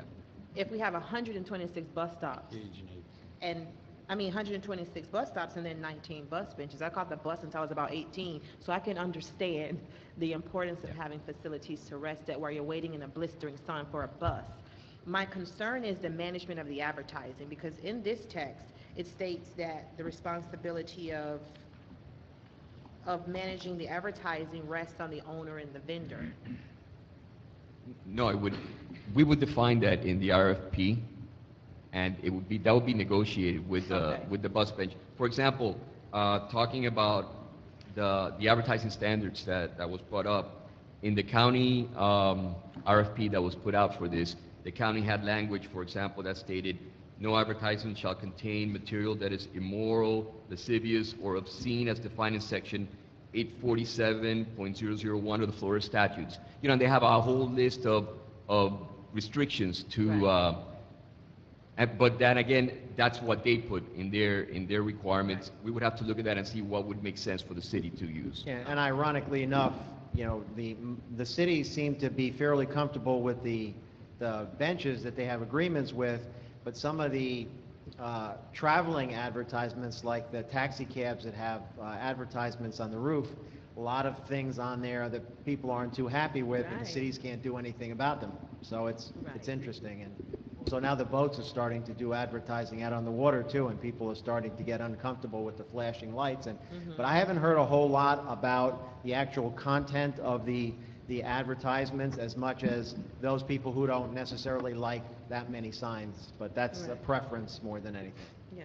I mean, as for me, I said on the record, I would like more information on it. I see there is a need for it. My reservation would be the management of the advertising, because I'm sensitive to the look and feel that it would create in the community. So I would really like to have more information on the restrictions that can be potentially placed on these bus benches for advertising. Yeah, definitely aesthetics is a key point here. Some cities also, for example, they decide to use monochromatic signs that are only two colors, or so that you don't get all these flashy colors on their bus benches. So again, that's a preference that each city might have a different point of view at. Mr. Burgess. Thank you, Mayor. Julio, you've got it broken down to state 14, county 61. We're allowed to put benches at those stops also? Yes, we are, yes. Okay. Because we have an interlocal agreement with Miami-Dade County Okay, Transit. just to clarify. So, so we're looking then at the possibility of putting up over 100 of these in the city? Or is it? Well, the list of bus bench locations that were originally identified by the county when they did a study in this area, I want to say the number is 52 that are in the city that could use a bus bench or a Well, bus that's shelter. what I came up with when you did your math earlier, but I just wanted to clarify, because you said we could put 126 and we got 19, so that makes 107. I just wanted to clarify, make sure we weren't looking to put 107 of these things around the city. I think that would be a little overboard. There's some locations where there's just not enough right of way and other restricted conditions that you can't physically put a bus Right. bench or a shelter in there. Right. But of the ones that were identified by the county, it was 52. Okay. Thank you. Yes, Ms. Walton. I definitely am I'm interested in finding out more information, but I'm very concerned, and I agree with my colleagues, about what's going to be on those benches. A good example is, we have municipalities within our own county. You can just ride through and see. Also, the maintenance of the bus benches, that would be a major concern for me, because there's a particular bus bench in Perrine that every time I ride by it, it has graffiti, and then it's cleaned, and then there's a bullet hole, and then there's this, and it's terrible. That's a terrible thing to have to say, but it's the truth. And so I definitely see the need for bus benches, but I just think we need to fine-tune, make sure we know what we're really looking for. We ask for feedback, that's what we're giving. Okay, yes, Mr. Shelley. Mr. Mayor, thank you. I'd just like to, give some direction as well. I concur. I know that there is definitely a need for bus benches in our community, because I see people standing at these bus stops all the time. And, whether it's a shelter for shade because we have a very hot climate here, or whether it's just a bench to sit down on while you're waiting for the bus, I concur that we need to look into that. And I guess my next question is to the city manager or to maybe Julio, as far as, have we cost out what it would cost for the city to provide these benches or shelters ourselves? Do we know what number that is? Because I know we talked about maintenance costs, but what about actually adding however many benches or shelters we need? Per installation, the actual cost of installation of a bus bench right now runs between $12,000 and $15,000 each. So, when you multiply that out by 50 locations, et cetera, Julio, that's those are the benches or the shelters? Shelters, those are shelters. He's Those are talking shelters. benches. Those are shelters. The benches. Benches are a lot cheaper than that. They're roughly around $2,000 to $3,000 each. Okay. And so I guess that's the starting point for me, is what does it cost for us to do that? And then hearing my colleagues' sentiments, and that is weighing the cost to the actual city to do it versus the advertising to supplement or to cover it instead of having the city have to pay for it. That's something that I would want to see, I think, the bottom line before making decisions on. The other thing, too, I guess is more for James, related to the content of these advertisements, because I am also concerned about what the appearance would be, because I know I drive down and you see all the attorneys' advertisement, the personal injury attorneys, and all these other types of things that are put on these bus benches. Are we able to actually regulate? I know the legalities as far as the content and generally talking about content, not offensive and all that nature, but can you get more specific? Are you able to actually regulate, only certain types of businesses can advertise, or only local businesses? I mean, where's the line drawn, if any, on that? Has that been tested? Such as we want restaurant, we're okay with restaurant advertisements, but no attorneys, or we're okay with, is that possible? Well, certainly, as I mentioned to you previously, there is a case out of Hollywood that deals with a a bus signage contract the city had. And what the court said was this type of program is subject to the First Amendment regulations. I mean, you're dealing with a generally non-public forum, the city's right-of-way, and once you open the door, it is subject to First Amendment free speech issues.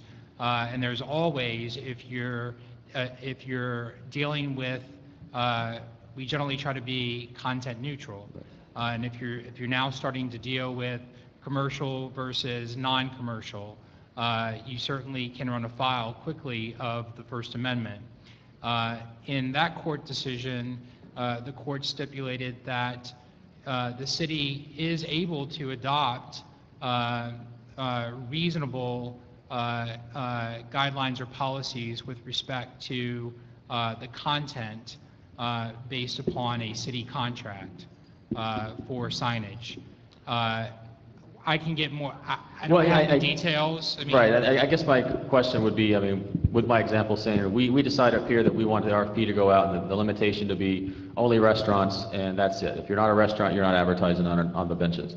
Is something like that possible, or you're saying that no, that runs afoul because you're too narrow, you're not letting everybody participate in the advertising program? That would be my question, because you know, if we're talking legalities and the fuzziness of the legal terms of the First Amendment, there's a lot of holes in that I would be very concerned about, because, and then there's a lot of legal challenges and there's a lot of problems going forward. But if on the other hand, if we can be very specific, then maybe there's a solution out there that works, and I don't know. That's why and you may not know the answer off the top of your head, but I was trying to get some guidance on that. If we decided to do that, then that would limit maybe the type of content that we go there anyways, because we're being very specific on what we're allowing from day one.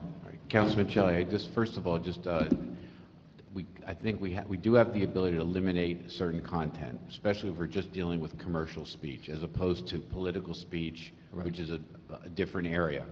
And I think we would have the ability to limit certain things. Listen, let's just say it the way it is: alcohol, tobacco, strip clubs, those kind of things. But you're asking a finer level of questions. Well, that's what we're all talking about. I might as well just say what we're talking about. Right.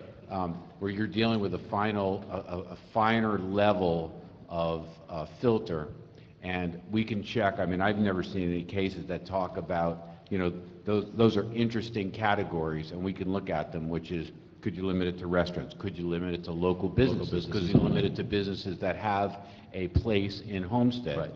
You know, those kind of things. I think we need to do some research. Okay. And that'd be something I'd be interested to get the answer to, because again, the problem I have is I don't want to see, you know, all these businesses, especially because you see the personal injury attorneys the most, and since I'm an attorney, I can talk about them. But you know, you see all these PI attorneys all the time advertising. They're from North Miami and everything else, and that's not really the type of advertising I would want to see in my city. And so if it's the local restaurant, the mom or pop, or even the chain restaurant that's here, and they're going to benefit from that advertising, that's good. I don't have necessarily as much of a problem with that. So that's why I asked that question. And then the only second comment I would have is when you talk about monochromatic colorings and things like that for uniformity, that's something else that I would like to see if we do an RFP go out, you know, because maybe if all the bus benches look the same, it's bad for the advertiser because you can't get the attention of the public because you look the same as any other bench. But for purposes of aesthetics, it allows advertising in a controlled manner in which it doesn't have all these colors or crazy symbols or crazy, you know, graphics. And so maybe that would be more palatable to me than, say, just letting free reign of graphic artists and design. So again, it's more restrictive than maybe the advertisers would want. It may affect the RFP, but those are things that I hear my colleagues talking about, I'm also concerned about. And so I would be okay with the RFP going forward, but I would want, you know, I would be looking for pretty restrictive, you know, types of advertising as the answer comes back. Thank you.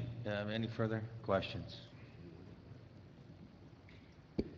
We just going to need some direction. Are we doing an RFP, or do you need more research first, or are you not interested in advertising at all? We just need some direction, because we could be ready and do an RFP fairly soon. The one thing that I'm a little uncomfortable with in the comparison is it's hard for us to compare the benefits unless we have the proposals to say, okay, this is what they're offering and this is what the cost is. And so that's the benefit of doing the RFP.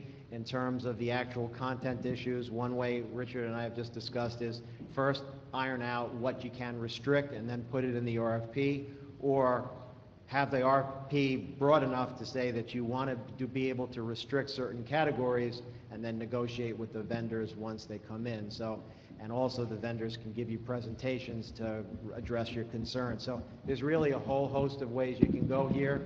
We just weren't really sure what was in your thought process, so we'd like some direction. I think that, go ahead, Mr. Wayne. No, I yield, because you hadn't spoken. I think that, that you're right. We set the stage of what we would allow. Bring some suggestions before us of what we would allow, what type of businesses, how much lettering would be put on each one. Because, you know, as my colleagues said, we definitely need them. We've got bus stops all over town with no place to sit. They're sitting on top of milk crates and garbage cans and you name it, I see them sitting out there. So we definitely need them. So let's figure out what the council will allow and won't allow. And then you put it out for the RFP and say, look, this is what we want. No more, no less. And see what type of vendors we get. It's okay with us. Yeah, we'll do the research and do a analysis for you of how what kind of limitations you can put on the content, so that you can have that, and then maybe come up with some examples of what you can do and bring it back to you. You know, pictures with 1,000 words. Just bring us a couple photos, you know, of what people have done on a scaled down version where it's clean looking. I mean, it's got to be somewhere fairly clean and decent looking. Okay. Yeah, any further, Mr. Williams? Yeah. Well, you know, I'm for the process. You know, my only other concern is, you know, if we open up this door, as James has said, we could have persons contest. And then the whole issue is also, I mean, we in our sign code, we got a whole lot of cleaning up in that piece to do. I mean, our signs, the code. I mean, so we're opening up this door, and we hadn't fixed the door. Yeah, I mean, it's just going to be, you know, I don't know how beneficial that is. And just me doing just a small cost. If we were to add however many more benches, 52 benches, and shelters, it's almost about $900,000. And so, if you have a company that's going to be willing to put almost $1 million, you know, in the city to do that with limited ability to be able to limit what the content, then I don't have a problem with. So, you know, with that, you know, I think we ought to do it. But if they're going to come and put all of those benches in for almost $1 million, they're going to have to make some money to make their money back. And then how much of limitability are they going to be able to do? Even with your suggestion, if it's local restaurants, you know, would they be able to afford to do advertisement, you know, marketing costs? So, you know, all of those are concerns, and I just think that in looking at the process, that I'm interested in going forward. So then do the RFP or Yeah. do the research and come back That's first? both. Can you do it all in one? We certainly can do both. We can send out the RFP with a broad language that Julio had read to you that kind of lets them know ahead of time we're going to want to negotiate categories. And then also in the meantime, we can have the lawyers look at some of the things cities have been doing so that you have a toolbox in front of you when the vendor comes in to decide what you want to do. The thing for me is that at least with the vendor here, whoever that is that makes their way on their, you know, the list, or you can have all the vendors come in, is they do have the expertise and they've been dealing with this, so they have a better ability, I think, than we do to answer some of these questions. Absolutely. I just, in my whole analysis of it, I just wanted to have some kind of continuity throughout the city. I hear you. You know, and we, you know, talk about beautification. You know, it's got to me, if we're trying to be the city that we've been preaching for the last 4 years or so, of cleaning up the city, everything, a clean look to it, I just don't know about the advertisement part of it. If it's just, you know, maybe we just need to put it on the capital improvement list down the road. We buy a couple each year until we get to the point to where all of them, and we have to deal with. I mean, that's one option too. That's why we wanted to be clear. The way I saw it was, you first got to get through the point of, if you hate advertisements, you don't want it at all, then there's really either pay for it yourselves and do them over time, or don't do them at all. But now it looks like I've heard two people say, one said RFP and research. Mayor, I wasn't sure, RFP and research, or? I'm okay with both, if you Okay. think they both will work at the same time. I just thought that... I personally feel that the worst-case scenario with the RFP is you come in and then you decide you don't want to go in this direction. As long as the bidders understand, the proposers understand that there's that possibility, but at least they'll have an opportunity to pitch their wares and either bite or you don't bite. I mean, there's some pretty clean looking, I mean, I've seen just a bus bench with State Farm on it, and it didn't offend me, you know? Right. I mean, I don't know. I think if we lay out what we want, we're gonna accept this and only this, then you're gonna get the real bidders in. You're gonna get the ones who really wanna come to Homestead, and they're allowed this only. And that would be the difference of doing the research Right, first sure. and RFPing, or RFPing and the research simultaneously. So that's where I just need a little direction, because I'm not clear what you all want to do. You know, I'm okay with that's what you want, but I say you lay out what you want first, and then you deliver it. You bring us a couple of examples, and we say that looks good, and that doesn't look good, and we come to an agreement. So is there which consensus for which position? So I just want to be clear here. Go ahead with the the request for proposal. Forget about, just do that. I don't care. No, I whatever. just need consensus, Mayor. Whatever the decision Right, is, no, I fine, will that's carry fine, that that's fine. out. I just think we're gonna be working at it a while that way. Go ahead. Go with the wild Mr. card. Mayor, let me just, I don't want to interject, but I will. My only concern is that if we go straight with the RFP and I agree. we get bidders back that don't like our restrictions, then we've wasted a lot of time, because those bidders may say, I would never bid if I knew that these restrictions were in place, where other bidders may have or may not, or it may change the bid that they were processed, and then we have to start. So my only concern is that if we don't give them the bidders, enough specifics of what we want as a city, we are going to waste everybody's time and money. And so although I don't want to delay the process any longer, I think that it will be beneficial and quicker in the end if we research first, then RFP once we've told specifically what we are accepting or willing to accept. So you agree with the mayor? And there's no, I mean, we're not in a hurry to do any of this. I mean, it's not like it's a deadline issue. This is just something that staff was, person thought of to bring it to us, right? We were actually asked to bring this before Right. you, and so that's what we did. So, right, so what I'm saying is, I mean, it's not like a time-sensitive issue. I mean, whoever brought it, I'm not Research. sure. So, Research on Mayor, our part. is the consensus is research first and then RFP? Is that what I'm hearing? There's three. Yes. There's four. Mr. Mayor, just real quick question. Thank Do we you. know how long that research will take? Is that something that's going to have to take City Attorney? 3 months, 1 month? No, we'll have it for your next COW meeting. Okay, perfect. Okay. Moving right along. Thank you, thank you, thank you. Okay, Weed and Seed, car number 899, Weed and Seed. Staff support?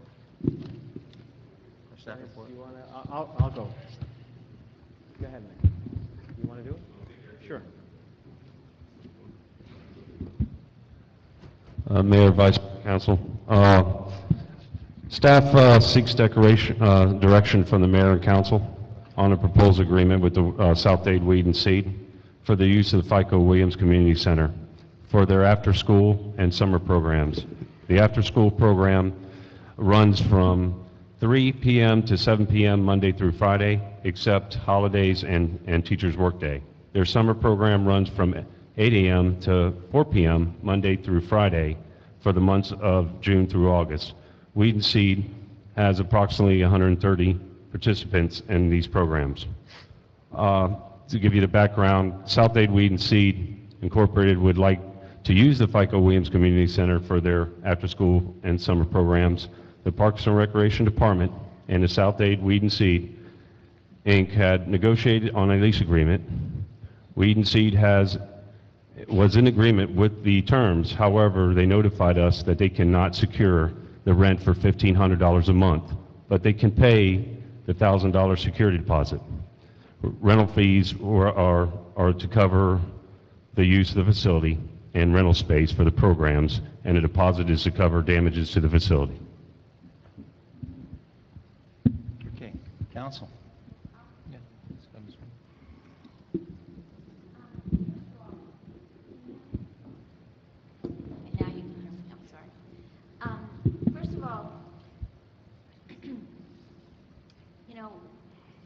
Parks and Recs Department, you know, we have future plans as what I kind of announced at a council meeting recently to bring programs after the summertime. In the fall, we're going to start implementing some programs, making the Michael Williams Center more of a community center than it really is. I'm just curious, what happened at the POW gym? Why was WEC asked to leave the POW gym? Because they were there for some time, right? Chief, anybody here that can speak? Is Captain Washington? Or would you?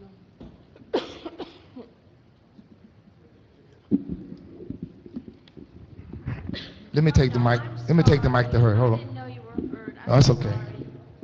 I'll take the mic to her. I'm sorry. I didn't know you were heard. Okay. Stay back there.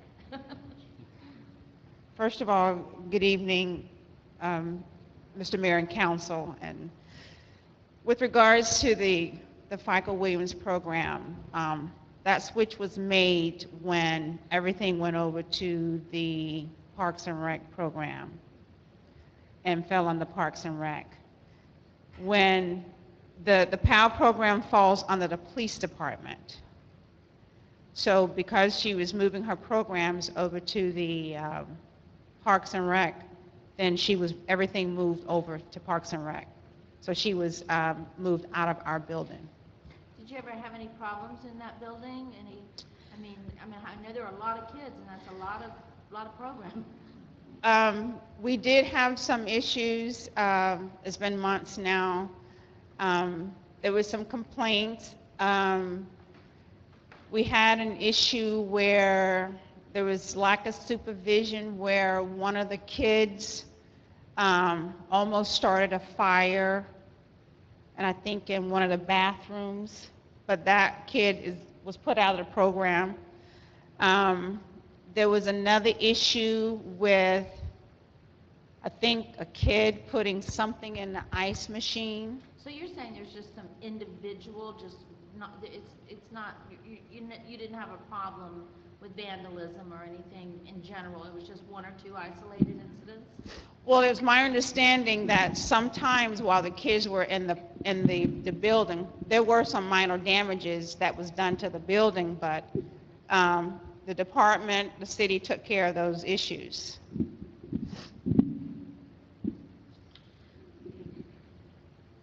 If I...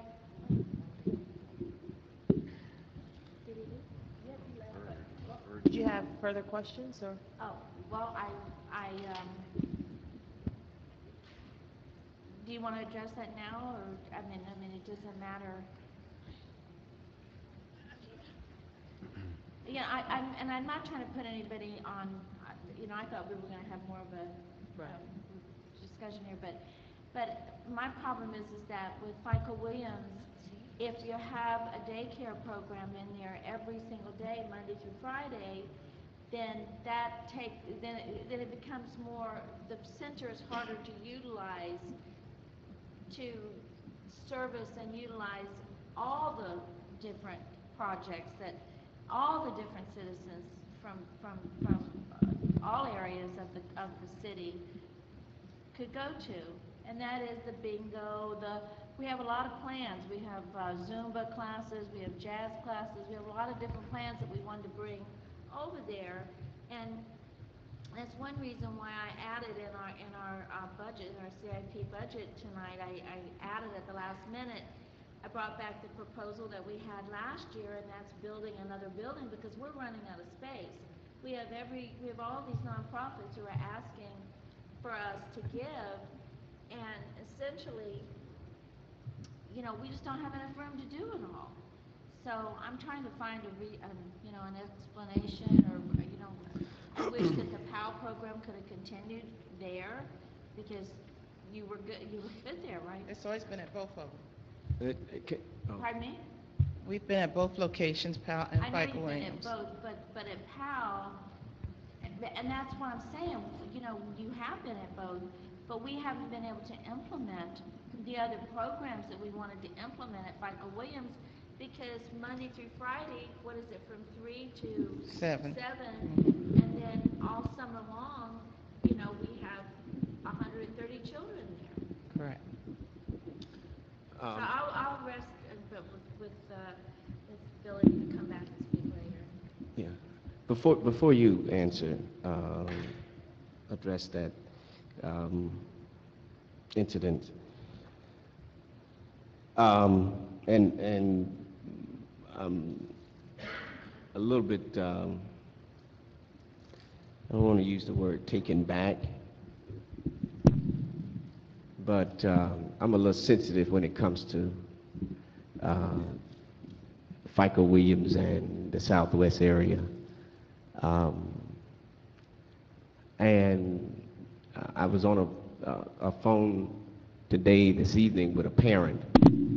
That child went to the PAL, and the children that were distraught because that they were no longer going to be operating that particular program in the PAL gym. And my issues and concerns are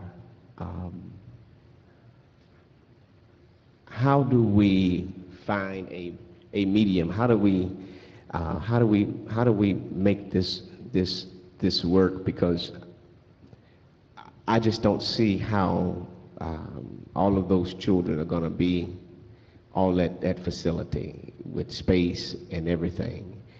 And the issues that I have is, and Councilwoman Wallman, I definitely hear you as relates to bringing different programs to the FICO Williams. I'm all for that. At the same time, this particular program has been a staple in that area for quite some time.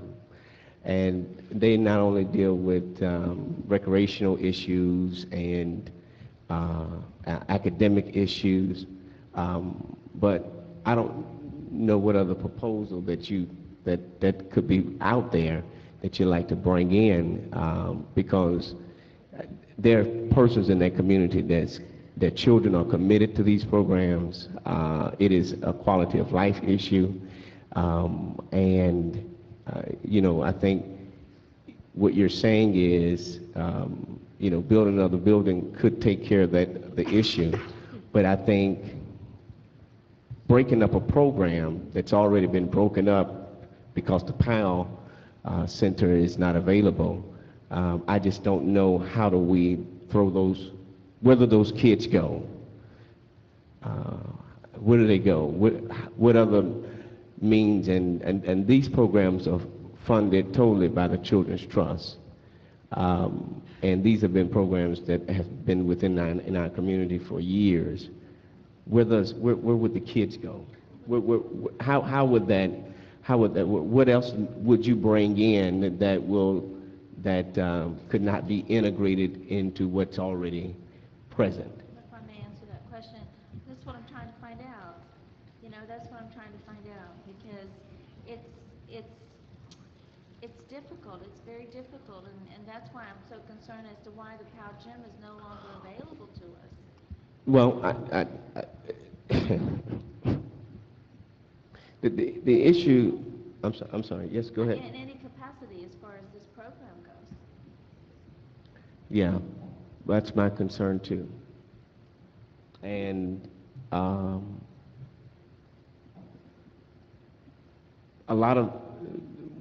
when a lot of things happened months ago, that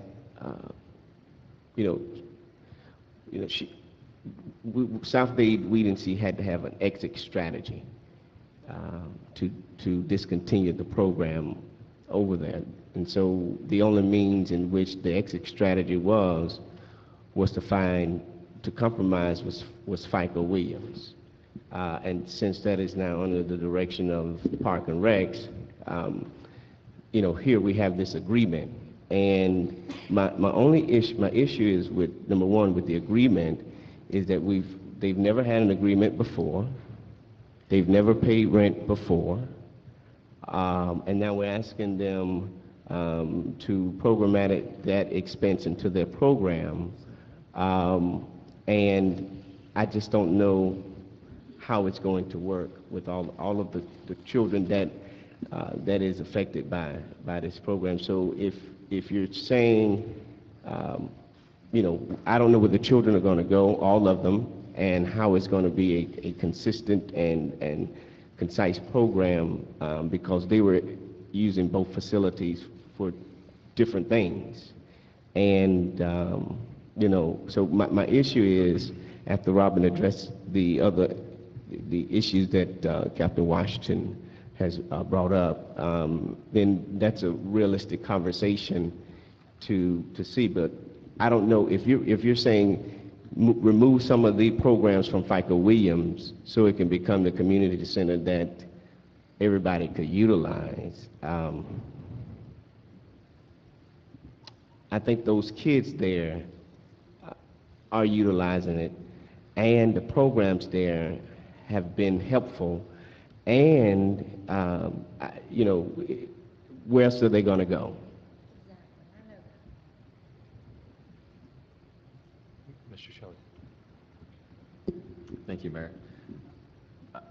My concerns, I guess, are a little bit different. I don't know. Looking at the agenda item, it was primarily looked at. It was an organization coming into the FICA Williams and to utilize the FICA Williams. It seems like there is some history here as far as They've always been there.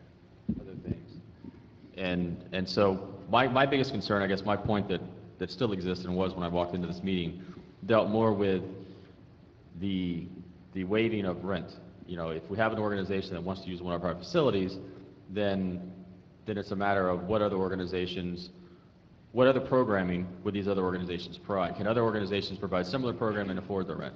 Or if we're going to give it rent-free, then are other organizations going to provide more programming or better programming in exchange for the rent, you know, for free rent? And so those are really my questions and my concerns about this particular item. And so for me, it's more or less of I can't, on a fairness principle, you know, give someone free rent for a program without knowing whether or not we've opened this up to other programs as well, because otherwise it's unfair to have one program operate under the safety of the guise of the city without opening it up to all other programs of similar nature or any other type of nature. And so that would be my concern, is that if that process runs, then if ultimately this is the best program, then I'm okay with that. And if we decide to do it rent-free, then maybe I'm okay with that. But at this point in time, there's not enough information for me to make a decision on that aspect of it. Well, can I chime in? Yeah, can I make this Sure, please. statement, please, while it's fresh on my mind? When they were associated with SOS, they never paid rent. There were no rent subsidies exchange. They provided office space, they provided the area, and so I guess in trying to understand your framework in trying to address your question, is they have not done this process before. They never had an agreement, even with SOS. And I think when the ties were severed, now we're coming to the table and saying rent and program. It's the same program. We've just turned over to a different occupier of who controls the building. So I have a problem with now that rent should be charged when it has not been done previously, you know, and you know, if there's problems with the program, then I'm all for let's do something different. But from the phone call that I had today from the parent was that they gave rave reviews to the Children's Trust. They were horribly disappointed because the program was not going to be at the PAL Center, and then that the kids were devastated. So if what your question is, or your concern is, if we're going to figure all of that out, what will happen to the kids? What's going to happen to those who come every day after school for this program. You know, now there's an issue that we have a rent subsidy. I just don't quite understand. I'm going to chime in because I feel the same way you do. If there's a problem between the two organizations, SOS and Weed and Seed, then we need to hear about it.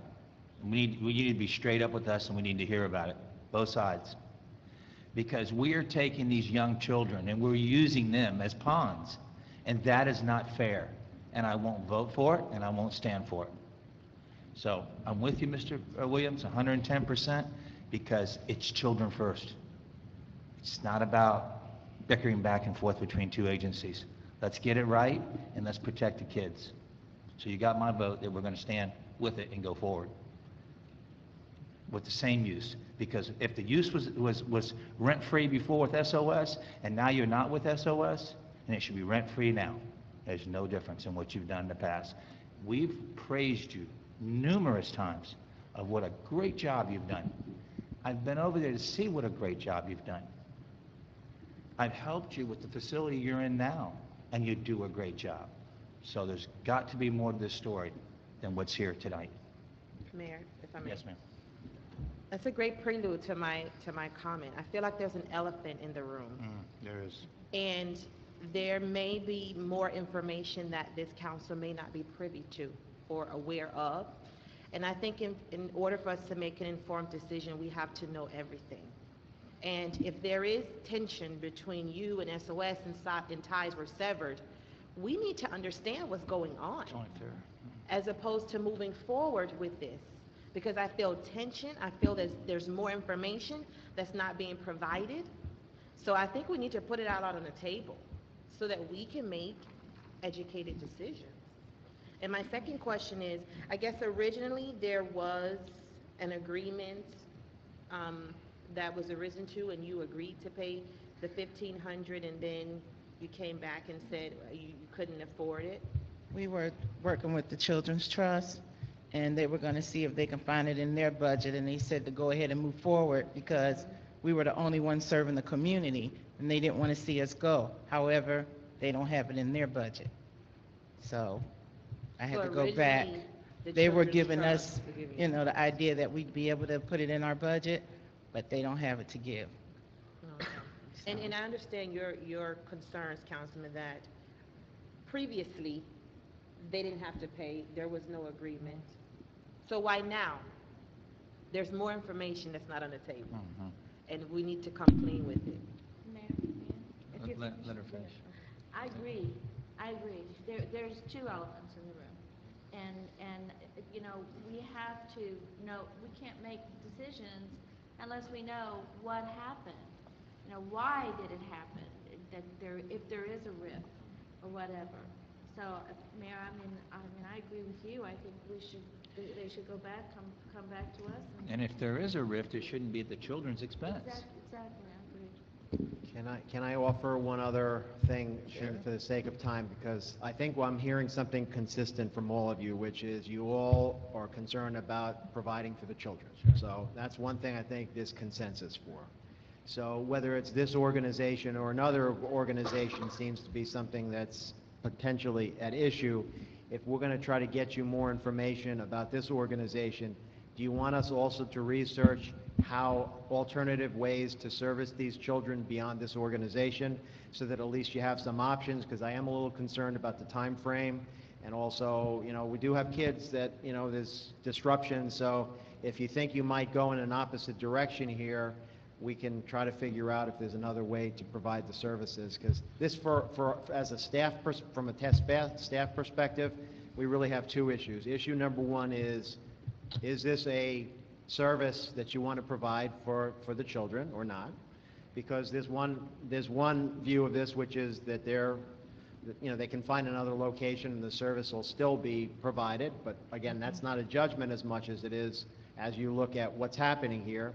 So if the answer is yes, you want the service provided and you're comfortable with it in this building, then is it this organization that does it and for free or for some charge, or another organization or in-house or some other way to provide the same service? So if it's the last thing that I mentioned, then we can provide you with, options at the next meeting. Well, I appreciate you carving it out to protect children. I appreciate that, and that's what it sounds like you're doing. But still, transparency is not here. And we deserve transparency. We deserve to know what the problem is. We're the governing board. Sure. Well, we can, I mean, I it's think not there was. fair to us to do this to us up here and dangle children, and, I think the general feeling was, well, first of all, let's talk about the elephant in the room. I think it's pretty safe to say that staff has concerns about the way this organization has been administering the program. So that's the first. George, what do you mean by that? I think that there's certain things that have occurred that in their mind they have not been comfortable with. And I think there's been a sensitivity towards not having this aired in public. But if that's the will, then we can, at the next meeting, we can have that brought forward, as well as the other options that you might consider for an alternative provider. So that's fine. So question then, since you brought that up, if there was an issue with how they have administrated the program, why are we then offering them to pay in the contractual agreement? Well, I think what's You know, taken because so if long- there was a Very problem. fair question. Very Right. fair question. If there was a problem and the problems and issues has not been addressed to the comfort level, of the sake of the children, I'm pretty sure if the Children Trust had known any better that there was a problem with the program, I'm sure they would not have been getting funding. I'm pretty much positive they wouldn't get funding if they knew that we had if they were a problematic organization. If they had not done what they were supposed to do through the grant process, through the Children's Trust, I'm pretty sure they would not be a grant-funded operation.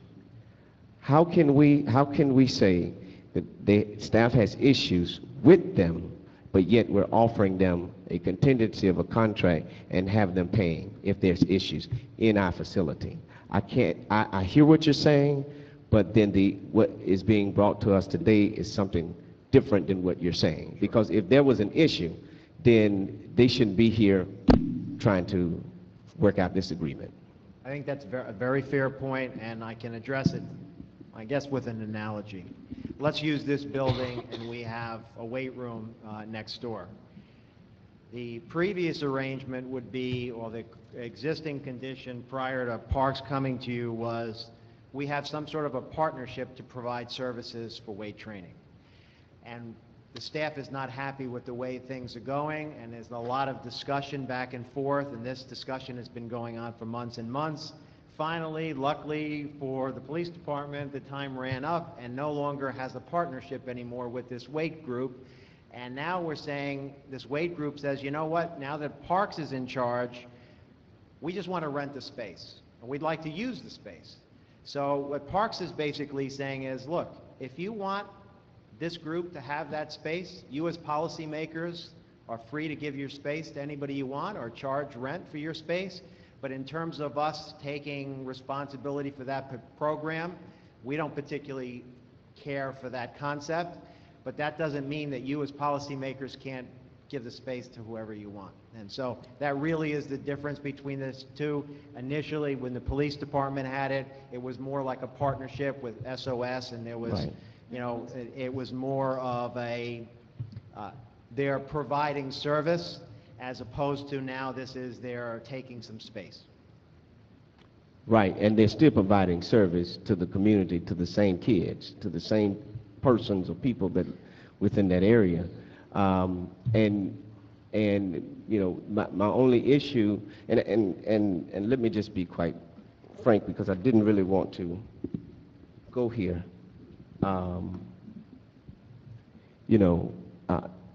If there are personality issues or conflicts with personalities,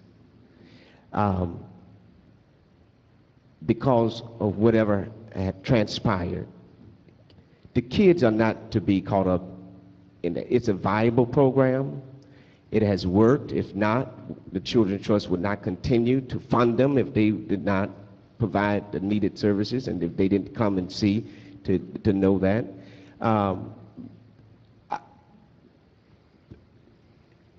We make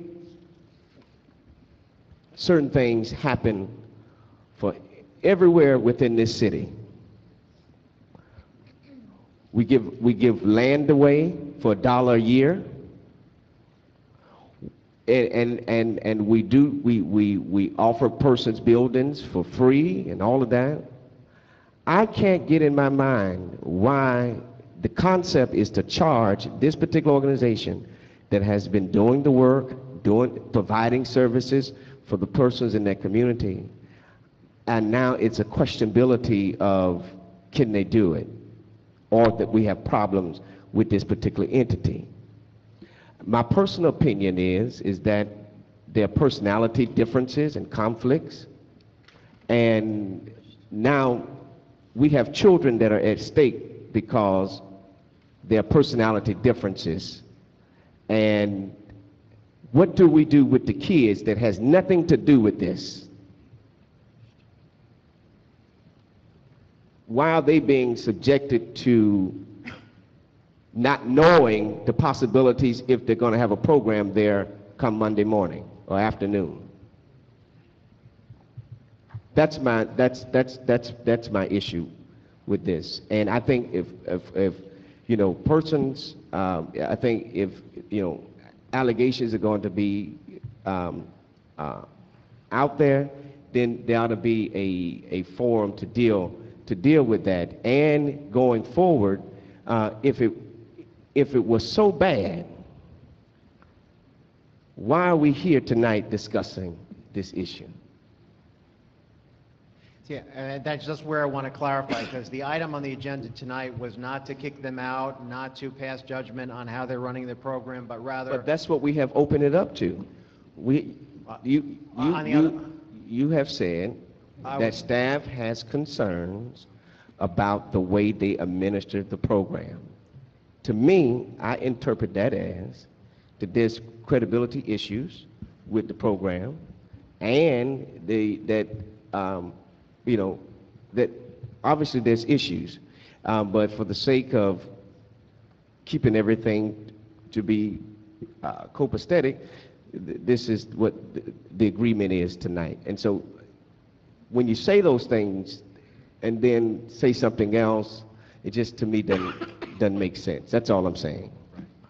All due respect. If you'd like, I can clarify. I've got one other thing I could mention here, because really this item was not to ask you to charge them or to kick them out. It was basically to submit their request. The reason that the staff, well, I guess the best analogy here is that if in fact you used this building for a school and the group came in and the kids, you're not happy with the level of performance, you would have the option to bring in another provider or ask them to not be part of your program anymore, but rather just have them be a tenant in your building. And I think that's, in essence, what we're saying here is they want to be a tenant in the building for a program, and if you're all comfortable with that, then we're not passing judgment on the program. If they're a tenant only and we're not responsible for the program, then that really is the policy decision. If this is about, geez, do we certify or do we take any responsibility for the way they administer their program, I think what we're saying is we would prefer that they just be a tenant and we don't have the responsibility. Right. And so my question is then, does the city have any responsibilities, obligation to the Children's Trust through us, through now? Their grant program, does it have anything to do with the city other than being a tenant? In some cases, we've been the fiscal agent, so it really depends on which program we're talking about. So The two programs that exist now, does the city has anything as a fiscal agent of the programs at this present state?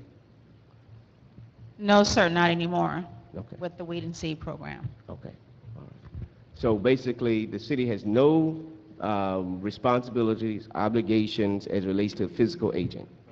Captain, you said not anymore. not with the program that just expired. That's the issue, is That- the program expired. So the program expired, so... I'm sorry, Mr. Williams, not the program, the contract that we had with Weed and Seed just expired, I believe, the end of June. And that's why they had to vacate the PAL?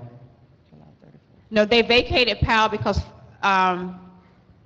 they were moving their programs, they were falling on another department.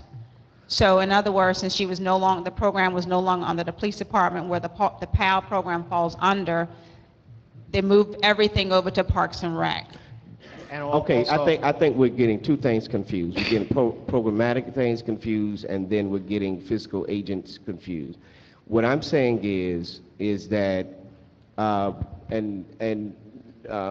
Ms. Robin, maybe you can answer, the two programs that you have now with the Children's Trust, how are you funded through those programs? Well, the City of Homestead was up until July 31st, our fiscal, Right? for, especially the one at PAL. Does that And program continue? It continued, started a new cycle It's the- August 1st. August 1st. But we didn't go forward with it, You didn't go forward with? the city being the fiscal again. So does that program non-existing anymore? It still exists. It still exists. Who's going to be operating that? South Day Weed and Seed will still be operating. And you're going to be your own all- fiscal agent? Yes. So the city has no direct ties to the fiscal agent of that program that No, I expired? mentioned it to Dennis, but we wasn't sure how to go about asking the city, what steps to take to ask the city to be the fiscal.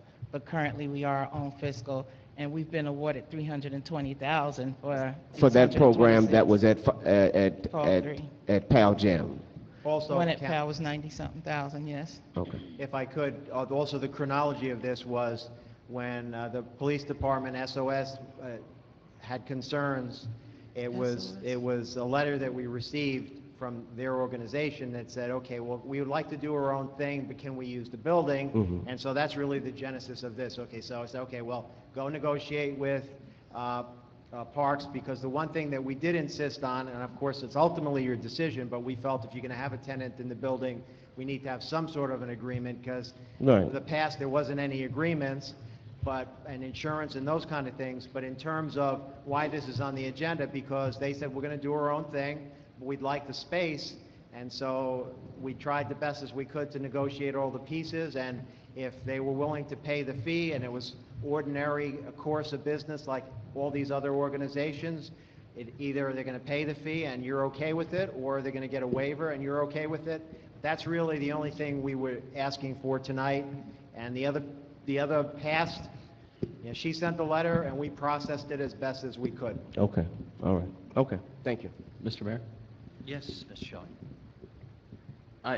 The problem I'm having now is that there's things that are being discussed that I really have no grasp of or understanding of, or how this whole thing came about and the history of it, and I'm not following half the things that are being said. So that's one of the biggest problems I'm having tonight and trying to now go forward and make a decision. However, I think one of the things that I can conclusively say, though, is that I think for me, now hearing some bits and pieces and still not really following the whole thing, is that even if a entity is going to be, I mean, I didn't have, before my concerns were more or less about the fairness and other programs, and if one's going to get free, then at least let's see what other programs have to offer. But now it's transitioned more into, if there is a legitimate concern about any organization, then the fact that organization is going to exist in one of our buildings, it becomes very pertinent to me to know that, because I know that if I were to send my kids or to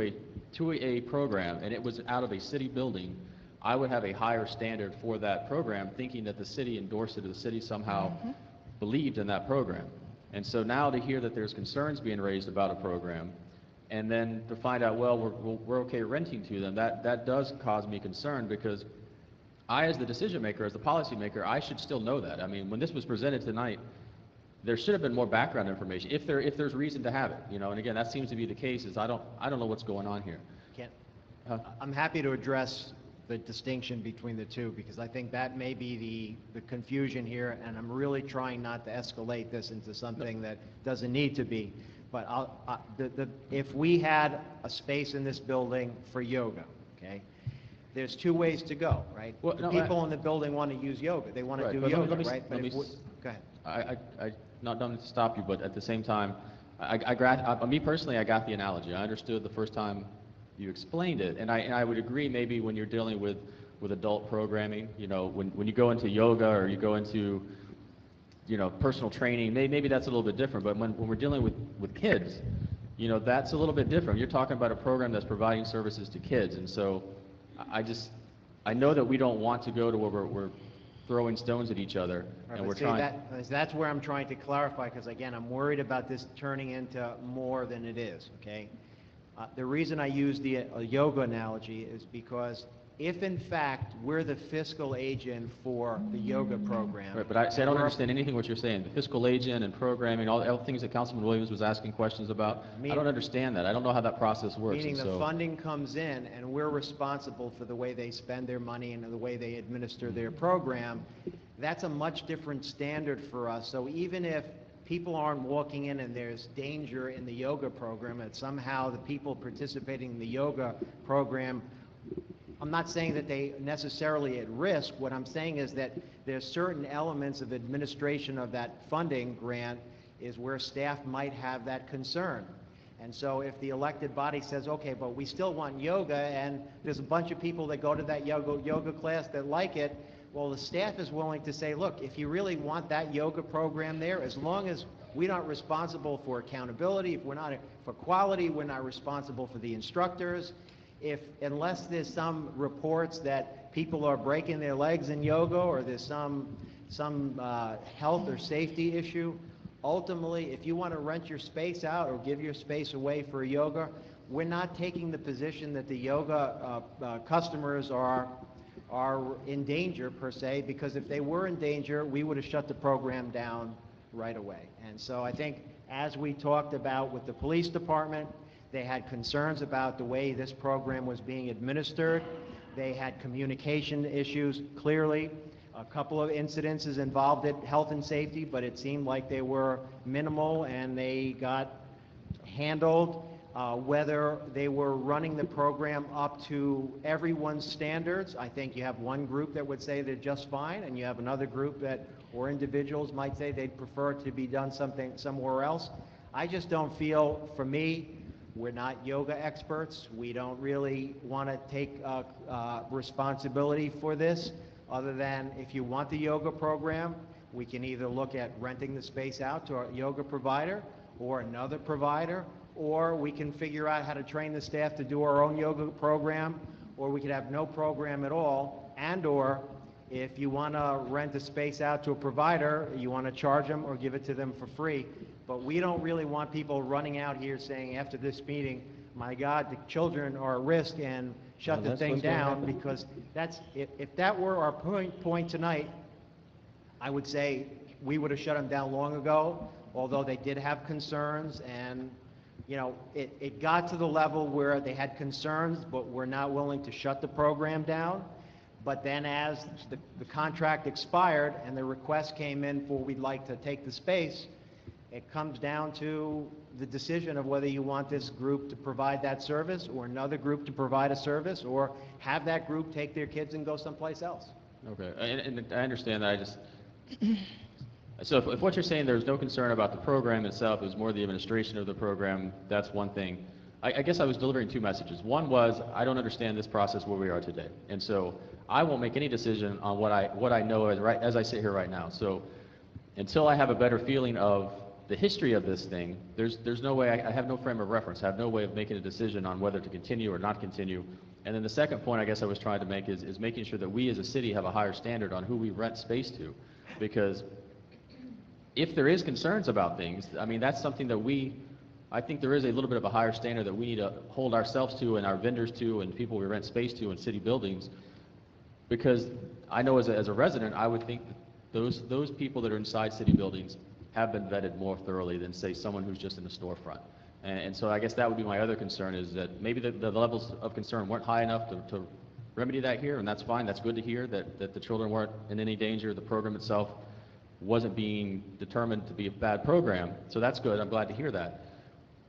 But again, I mean, it's something, I guess, that needs to be, because of this discussion that's going on and my lack of knowledge on all the issues, you know, what was presented to me tonight versus what seems to be transpiring here are a little bit different. And I understand the reason why. I understand the There's reason one why. other piece to this, which, if you're asking for a staff's opinion here, is we understand that there's a will for programming for the kids.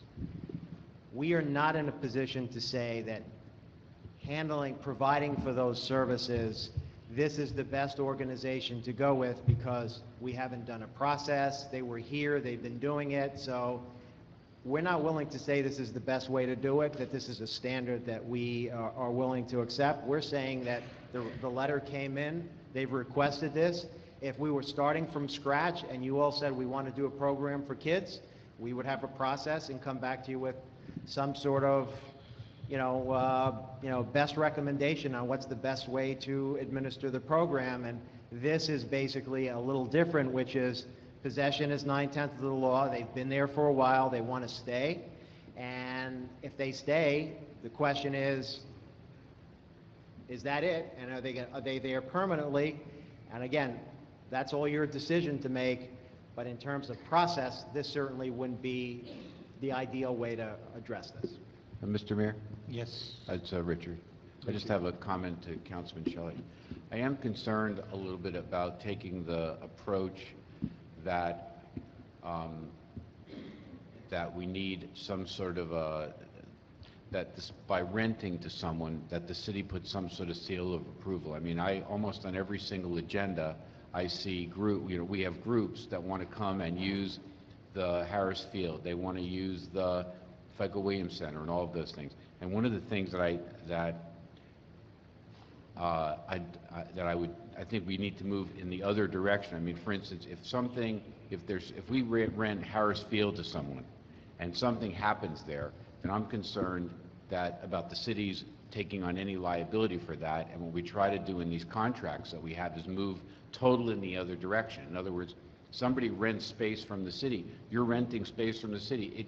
And I don't want to take on the duty. I would suggest that it's quite a task to take on the duty to start to vet each one of these organizations that comes to us and says, oh, they want to use this, they're not for profit. I mean, there must be 2 or 3 a month. But if I can just add one distinction, that is, if the policy decision is we want to give away city space for free so that they can provide a service, I think it's fair for them to decide that there's a certain standard that they want in return for that service, assuming that's what they want. I do think that there's a distinction between giving away, when you're giving away the city space and not charging for it versus renting it to someone. But the area where it crosses over is that we have a lot of times where we're really not taking responsibility for the program, but we do waive fees. So we, almost on every agenda... And again, yeah, I wasn't implying that when someone uses Harris Field. It was more or less the fact that if you have an organization that's running, say, a daycare or summer camp, and they are annually, day in, day out, year in, year out, using our facility, it almost becomes a city function. And that's the concern I have. Not the one-day rentals, the 6-hour rentals, the couple days of the week, or the park rental, none of that. But when it starts to take on where it's here all the time, and when you think of using a program, you come to the city of Homestead, that's when I think we need to make sure that that program is providing quality services to our community. Because it's in the city's facility, it takes on the nature of what are you doing with your kids for the summer? We're sending them to the city's program. That's when I'm concerned. The others, also, not to beat this issue to death, but sometimes with these forget the kids, okay? Forget the kids. Let's talk yoga again. If you want to give space away so that you can have a yoga, so you don't have to spend city money to have a yoga program, sometimes the way you gauge whether this is working or not is whether the people who sign up for the program are happy with the program, if they keep coming back. So one of the thoughts was, when she asked, I'd like to be in the building, was, all right, well, we're getting close to the school year, we're getting close to, so maybe the idea is they go in and we see how the program is, and Dennis monitors it closely. The glitch came when they asked for it for free, and that's where we're here today. One thing, if I can add on something, the Children's Trust, we've been with them for 8 years. They have monitored us very closely. We've always scored very highly. They think highly of the program. Between the program that we have now to serve the 126 kids, we have been funded $320,000 roughly to provide services for these kids. They think very highly of us.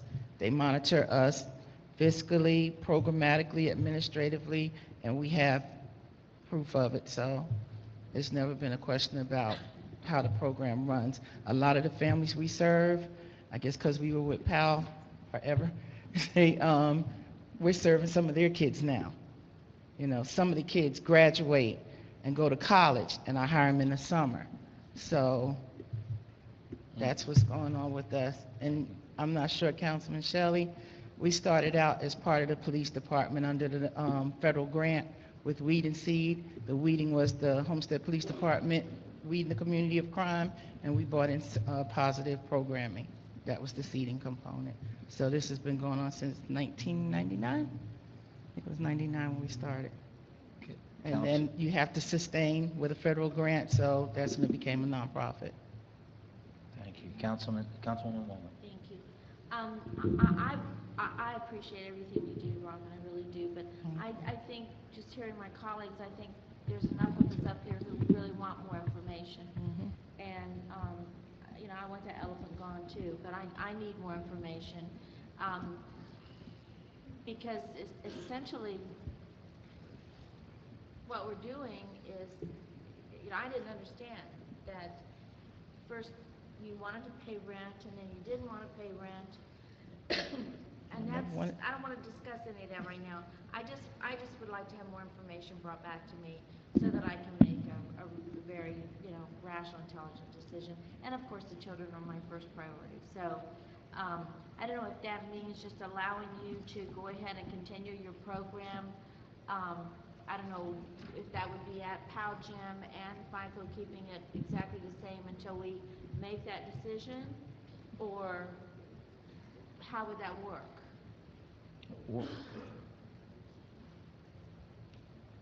To get with the mayor and council, I just want to give you more of a little bit of things to go back to this is when we were notified that they were not going to be at PAL anymore, I received a call from Robin that they wanted to work with Parks and Rec.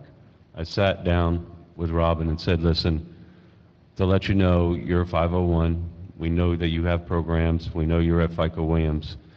All 501Cs that deal with Parks and Rec are in contracts that you have now. We protect ourselves. We ask for our insurance. We protect ourselves for liability. It's kind of like what Richard said, like other programs we have. Dick Conley, baseball, Little League, they all have contracts like this. They rent for their season around $4,000 from us. So every 501c pays to use our facilities. And I let Robin know, Robin, let you know, under Parks and Rec, we do contracts. So I'm just going to let you know it's to protect you, and it's also to protect the facility and the city and the kids. So we negotiated, you know, I sent her the contract, let her look it over. She had some changes. We changed it again. I said, listen, I know the grant, the Kids Trust Fund will help you pay for rent, because if you ask for that, it's just like if you opened up a building somewhere downtown Homestead, they'd give you rent money. So I said $1,500. To give you a heads up, since she's a 501c, if we did it by the Parks and Recreation facility rental, she would have to pay $10,400 a month for what she's using. We worked out with the space and my staff, and we came up with $1,500 a month. So she will not have PAL Gym. She will be coming to bring her facility here. I did ask for all her information to let you know she had 174 kids last time. 69 were residents. 69 were non-residents, 105 were residents. So I did the homework to find out she does have more Homestead kids than, you know, non-residents. So I looked at everything. So that's why Parks and Rec did what they did. That's our procedure. I can't speak for the police. They didn't, you know, I can't ask for that. I told her what the procedure is with us, and that's what we worked out.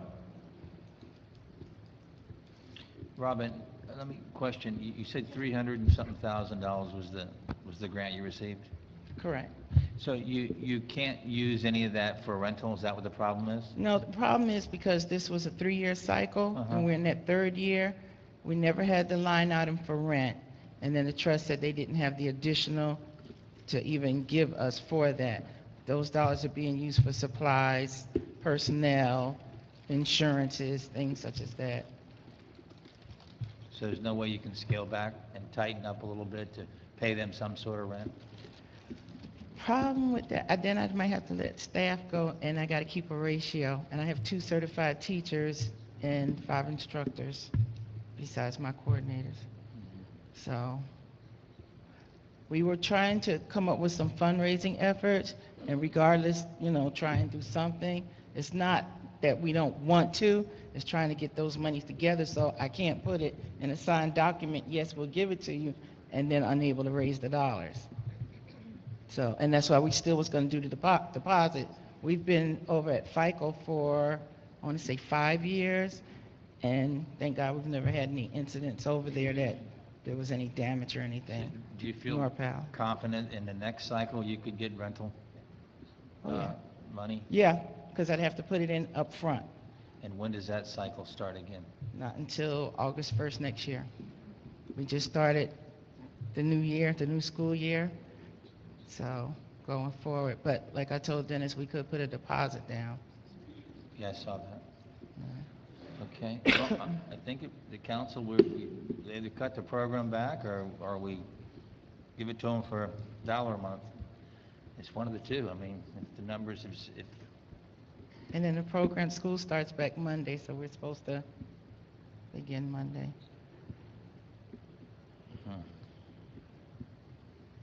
Do you have a price per child, what it breaks down to?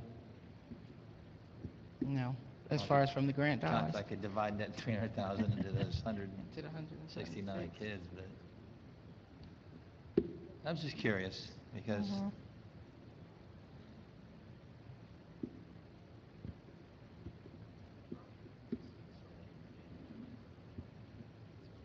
quick explain that. About 2,500 per child. Per child. And that's through the summer as well, because we also do the Freedom School in the summer, and that costs more because we buy books that the kids take home. So. Okay, thank you. Any further questions? Excuse me. Mr. Mayor? Yes. Ms. Wong. Again, I have a lot of questions, but it's not here that I want to ask the questions.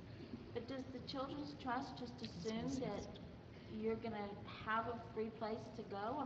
I mean, I'd like to speak to the Children's Trust. Because we've been doing it all these years, it has been. That's what I'm But saying. you knew the contract was expiring. Correct. And you knew that Parks and Rec had taken over PAL Gym. So that's where my questions are. Correct. Why, and again, we've gone on now for a long time, and I just don't feel comfortable voting tonight. I just need some more information. So that's where I'm going to stand on this. I don't want the children to be hurt. That's why I'm saying if we just keep things going for a little while and if the same way that we kept them going until we can come to some conclusion as to, you know, just to get our questions answered. Especially with school starting back, yeah. Yeah. Okay, is that the council's feeling? We wait 30 days, the next council meeting, and come up with... Mr. Williams? Yeah, what questions are you looking for? Well, the question, what's your questions? I don't want to ask them here, Jimmy, Mr. Williams, I'm sorry. But I would just like to have a meeting with staff, and there were a lot of things said tonight I had no idea about, so, and I'd like to see things stay the same until we can figure it out, or I can figure it out. If they want to vote tonight, that's fine, but I can't vote tonight. If I may, I'm sorry, I just wanted to clarify something that I said earlier where I misspoke. The concerns that we were having, they were at FICO Williams Center, not at the PAL Gym. And I said earlier they were at the PAL Gym. They were at the FICO Williams Center and not the PAL Gym. Thank you. Mr. Mayor? Yes, sir. One last comment, I guess, on this thing. And as far as more information, I mean, I think I also would like the chance to speak with staff and maybe get some more clarification on kind of the history of this thing. But for me, as far as supporting or not supporting, in addition just to getting more information, I'm also going, my original comment still stands, and that is that if we're going to be giving city facility away for free and not charging any form of rent, I need to know what the other options are. So I may be the only one that thinks that way, and that's fine, but at the same time, if we're going to come back and make a decision in 30 days, because I don't want to keep belaboring this thing, let's just get it over with, make decisions, and move on, then that's stuff that that's information I would need before the next meeting so that I could make a decision on this particular organization. So as long as that's part of this delay, I'm okay with that. Is there consensus for that? I just want to make sure. Yes, how do you feel? Do the final, you want to vote 30 days? Yes, I agree with Okay, that's a consensus, majority. Thank you, All right, Mayor. 30 days, thank you. Okay,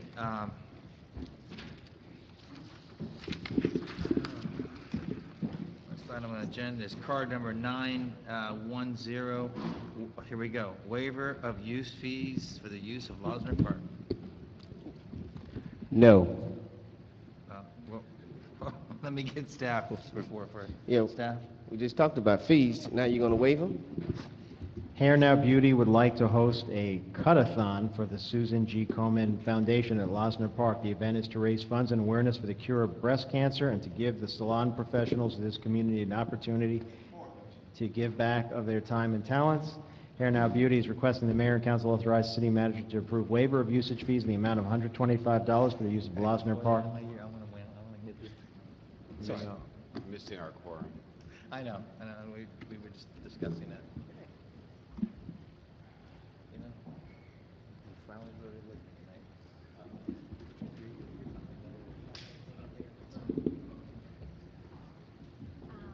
There's different baskets, we have selections.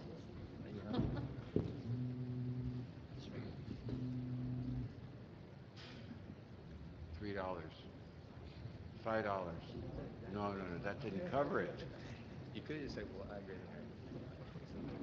You didn't want to do that.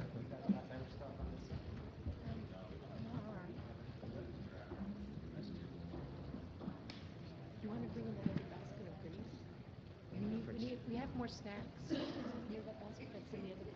You're going to go? We have more in the health room that were in there. Listen, nobody got hurt more than me. She's sending 14 kids to a very, very needy. And I wrote a check for $3,000 personally.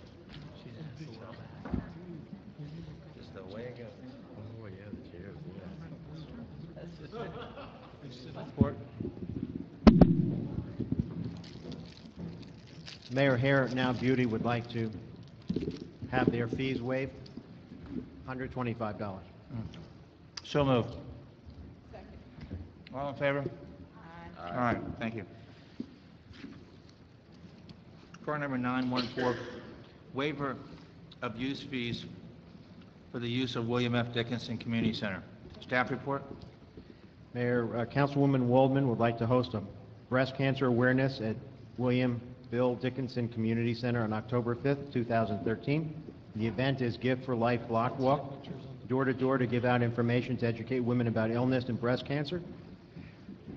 They're asking for a usage fee waiver of $500. Who's requesting this? I am. Councilwoman Wallman. Okay. I'll move it. And we got it properly moved? Oh, second. Okay. 4 people here, all in favor? Aye. Okay, next item. Motion to place car 916 on council agenda, agreement for the use of the City of Homestead basketball courts. Will entertain a motion? I'll move it. Thank you, second. Second. Well, thank you, staff. Mayor, Youth Sports Organization is a 501c3 not-for-profit association under the auspices of the National Youth Basketball Association. The organization was established to promote and grow the sport of basketball in Miami-Dade County, Florida. Youth Sports Organization desires the use of City of Homestead's basketball courts at Roby George Park, Mayor Roscoe Warren Park, Woodcott Park, and Blakey Park. Youth Sports Organization will pay the rent, City of Homestead $750 a month for the first year and $1,000 a month thereafter. National Youth Basketball Association offers Youth Basketball League for children ages 5 to 17, 24 free scholarships per season, and 36 half-price scholarships per season. League championship games are played at AAA Arena, one Miami Heat ticket for each child per season. Staff recommends Mayor and Council authorize City Manager to execute the attached agreement with City of Homestead, National Youth Basketball Association, Inc., aka Youth Sports Organization, for the use of basketball courts, Roby George Park, Mayor Roscoe Warren Park, Woodcott Park, and Blakey Park. And what organization is doing this, George? Thank you. It's the Youth Sports Organization. Where are they from? Dennis? They're here from Miami. They're here too to speak, and you can ask them any questions. Yeah, we'll get into questions and comments. Were you through, Mr. Manager? Yes. Okay. Questions and comments? State your Hello, name. Mr. Mayor, Yes, sir. council Name- members. Name and address. I'm from West Kendall. Dexter Parada is my name. I'm a firefighter out here at Homestead Air Reserve Base. Been here for 23 years firefighting there. Excellent, thank you.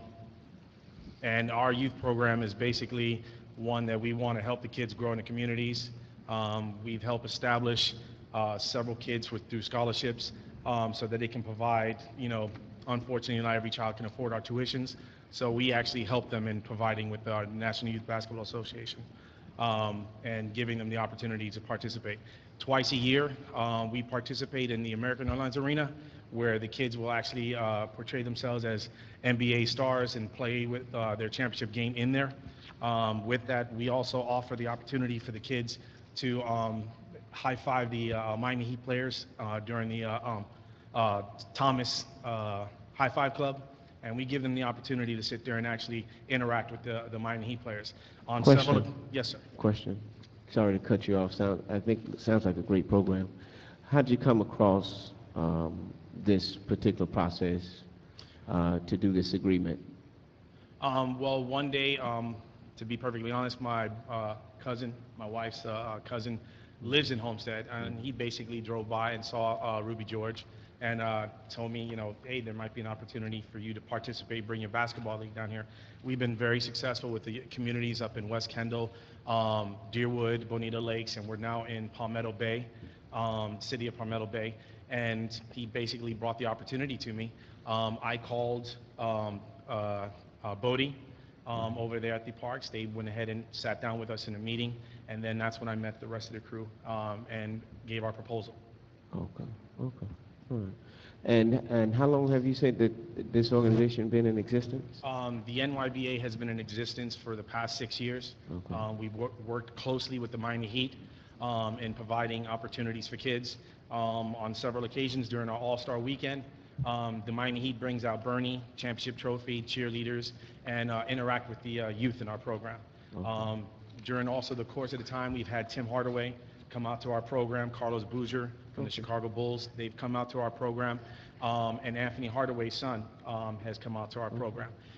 We offer not only basketball, but we offer other things as far as tutoring. In our Kendall area, we do have tutors from teachers that if a child is not able to actually maintain a grade point average and they are requiring help, we offer that services for the children so that they can actually bring their grades up and go to practice at the And same who you time. say told you about this? Your cousin? Yes, sir. Oh, all right.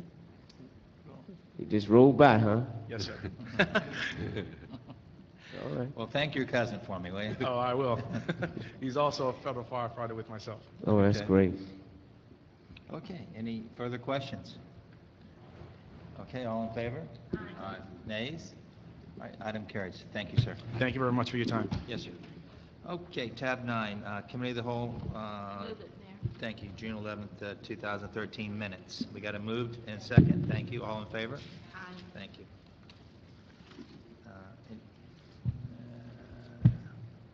Next item, scratch, is 10. So motion to place car 907 on council agenda, citywide storage area network, replacement, upgrade, whatever SAN is. Thank you. Second? Second. Staff?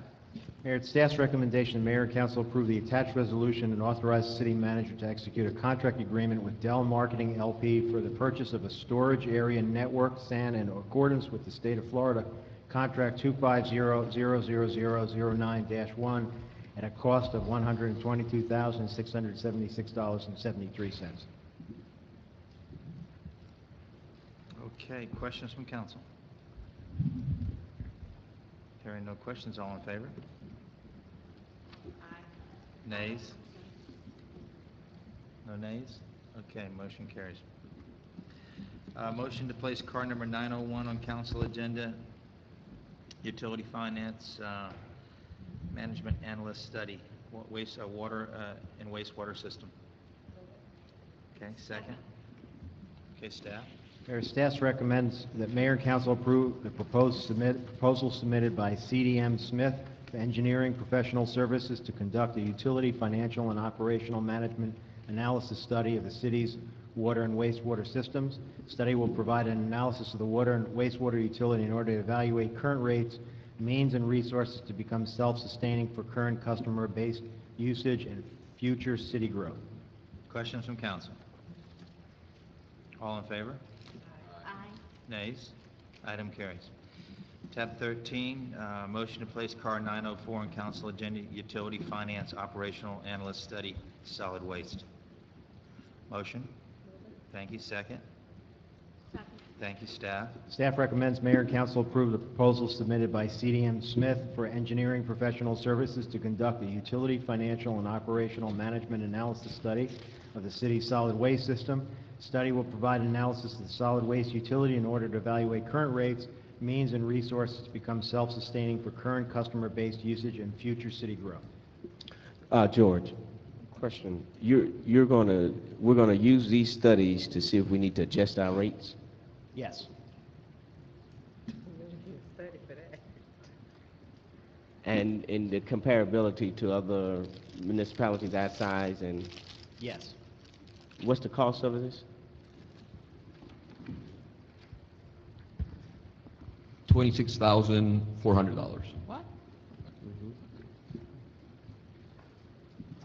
And what company is going to be doing this? The company is CDM Smith. They're one of the largest engineering firms in the world, basically. This is one of the specialties that they do provide. What this entails is basically doing a rate structure study to make sure that we're getting the proper revenues for the services that we're providing and to allow for growth of the city as well. And what if we're getting too much? This will show that as well. Okay. And you're going to come back to us and say we ought to decrease the rates? Well, when you said adjust could be either direction. We got to make up for that 26,000. All right. All right. Any other questions from council? All in favor? Aye. Nays?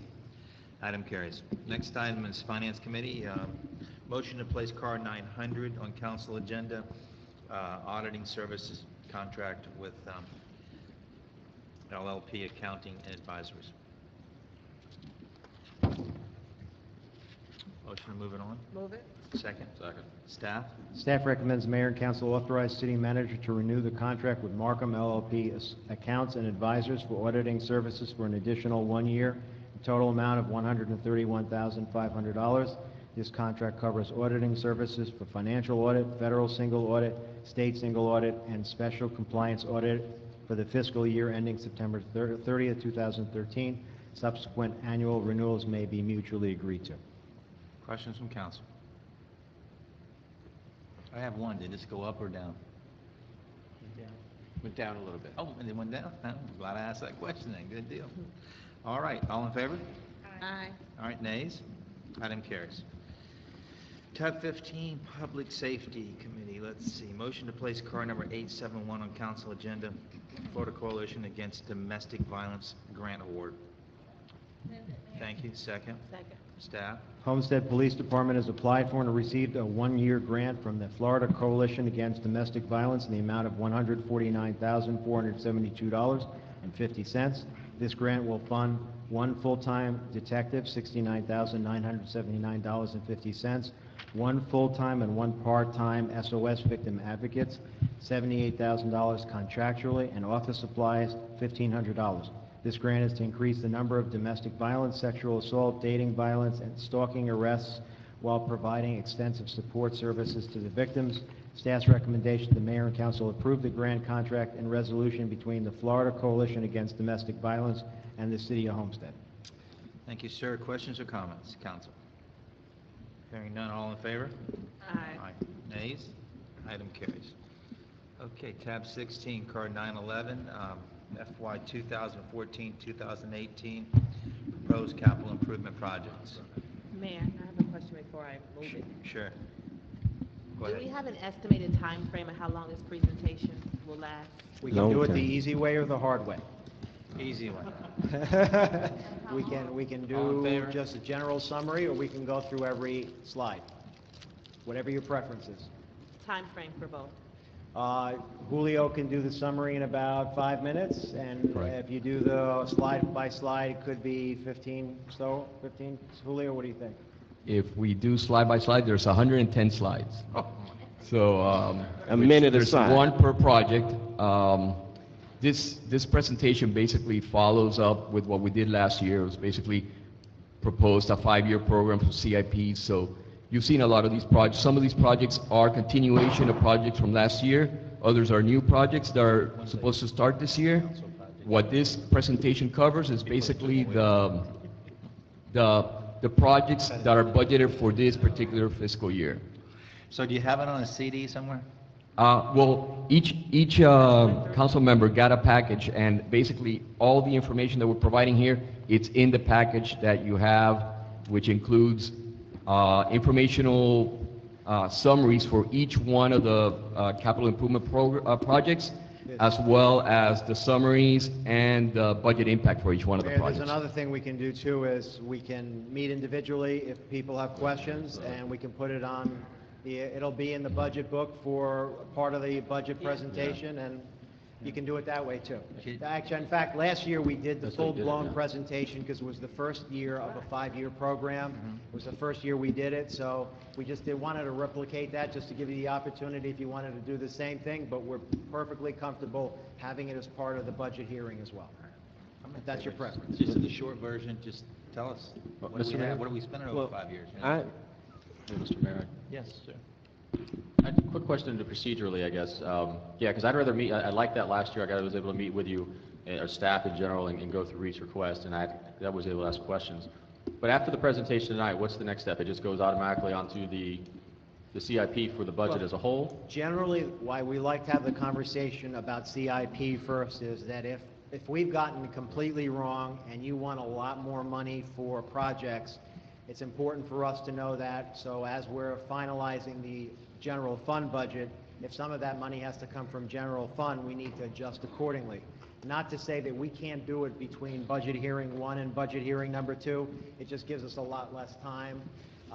But since this is the second year with some adjustments of a 5-year plan, we think we got it about right, but we never know, so that's why it's here before you. And when is the, so you would need our feedback and our information preferably before the first budget hearing, which is? Preferably. And what date is that scheduled for, again? Do you remember? 11th, is that before or after our next cow? It's the day of the cow. So it's right before the And cow. one other thing I might add is that once we're completed with the budget, we're going to meet with you individually like we did last year prior to the hearing, so you'll have that opportunity as well to give us feedback on the CIP. Okay. Unless, of course, you know of some major item that you need us to consider now, because if that's the case, it certainly would be helpful for us to know. Yes, Ms. Wall. So with that, are you suggesting that I? That was kind of like hint, hint, hint. Hinting. Just had to catch on there real quick. Again, last year we brought this up, and Dennis, I'm going to ask you to explain a little bit about it.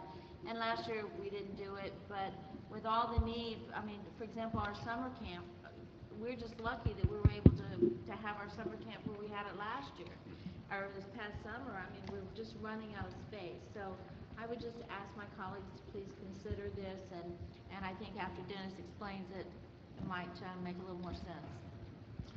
Well, I thought we were going to take the What are you asking us to version, consider? and we were going to meet with you, Mr. Manager, if we needed But to. he said that this isn't in the plan, this was something we did. didn't get in your packet. Oh, because I was looking for it, and, This is an item that was on last year's CIP that you all decided to pull off the list. what is it? Well, that's why, just a quick version. Sure.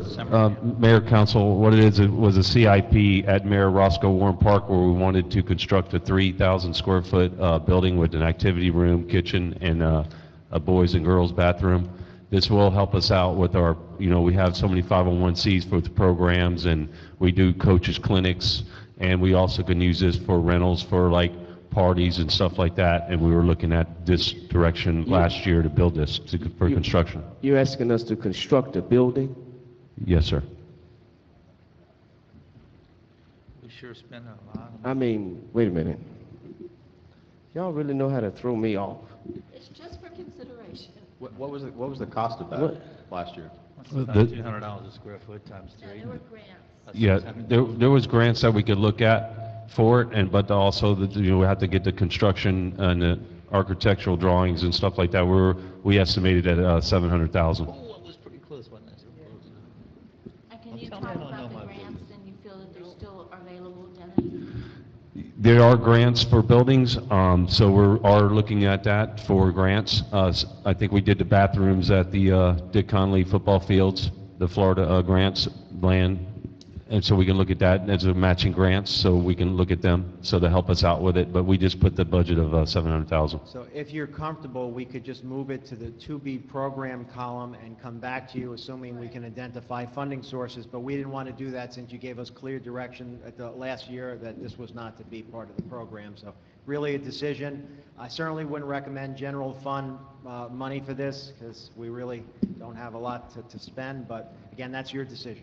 And it was just something that to talk about if we had grant funding, because we're just getting inundated with more and more people that need to use our facilities. Mr. Shelley. Mr. Mayor, another question, I guess, it relates to that. So that would be from Parks and Rec, and I know apparently there's grant funding of some kind, but I guess my follow-up question would be another, I don't know if it was in this CIP, I don't think it was, but it was in last year's when we talked about, lights as well, for... It's in there. The lights for the Roscoe Warren Park, for the soccer fields, that one? Okay, is this for, you're Yeah, looking... it's in here. You're looking for lights for Mayor Roscoe Warren Park? Yeah. Is that what the question is? Yeah, and that's in the CIP currently? No, it is not. I seen it, I did. Oh, I I'm seen sorry. Yes, Yes, it it is. It's in there. Yes, it is, to be programmed. It's in there, but it's not funded for this Right. particular And year. just for clarification. To be program. To be program for us is basically, you think you might want to do the project, but we don't really know where funding has come from, so spend some city resources to look at it and try to figure out if you can identify a funding source, but when you tell us we don't want to do the project at all, we take it off the to-be program column because you're not interested in doing it, so there's no sense in spending any time on it. Right. No, my question was just for the analysis, making sure that when you add the new 2B program summer camp facility, that it can be paired cost-wise through the lights, because they're both for the same budget, and then you'll have grants and things that may offset, maybe cheaper to do that versus the other, but, for me to balance which is more important for the community going forward, those are two I wanted to make sure to compare. And currently, in both cases, there's no funding. It would be, they'd both, if you're okay with the building being the to-be program column, then both the lights and the building would be in to-be program. But beyond that, there's really, nothing new at this point to report.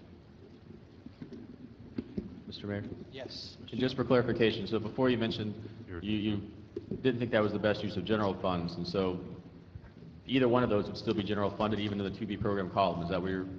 No, 2B program means that there's no funding sources attached to it at all. Correct. And we have a very small, for the entire program, even though there's millions of dollars here, almost none of it are coming from the general fund because there's really not a whole lot of money. Well, I guess for clarification then on your comment, the 2B program, say we were talking about the facility, if that then went from 2B program to program, let's figure out a way to pay for this with grants, is that then going to be general fund monies, or you're saying that would be...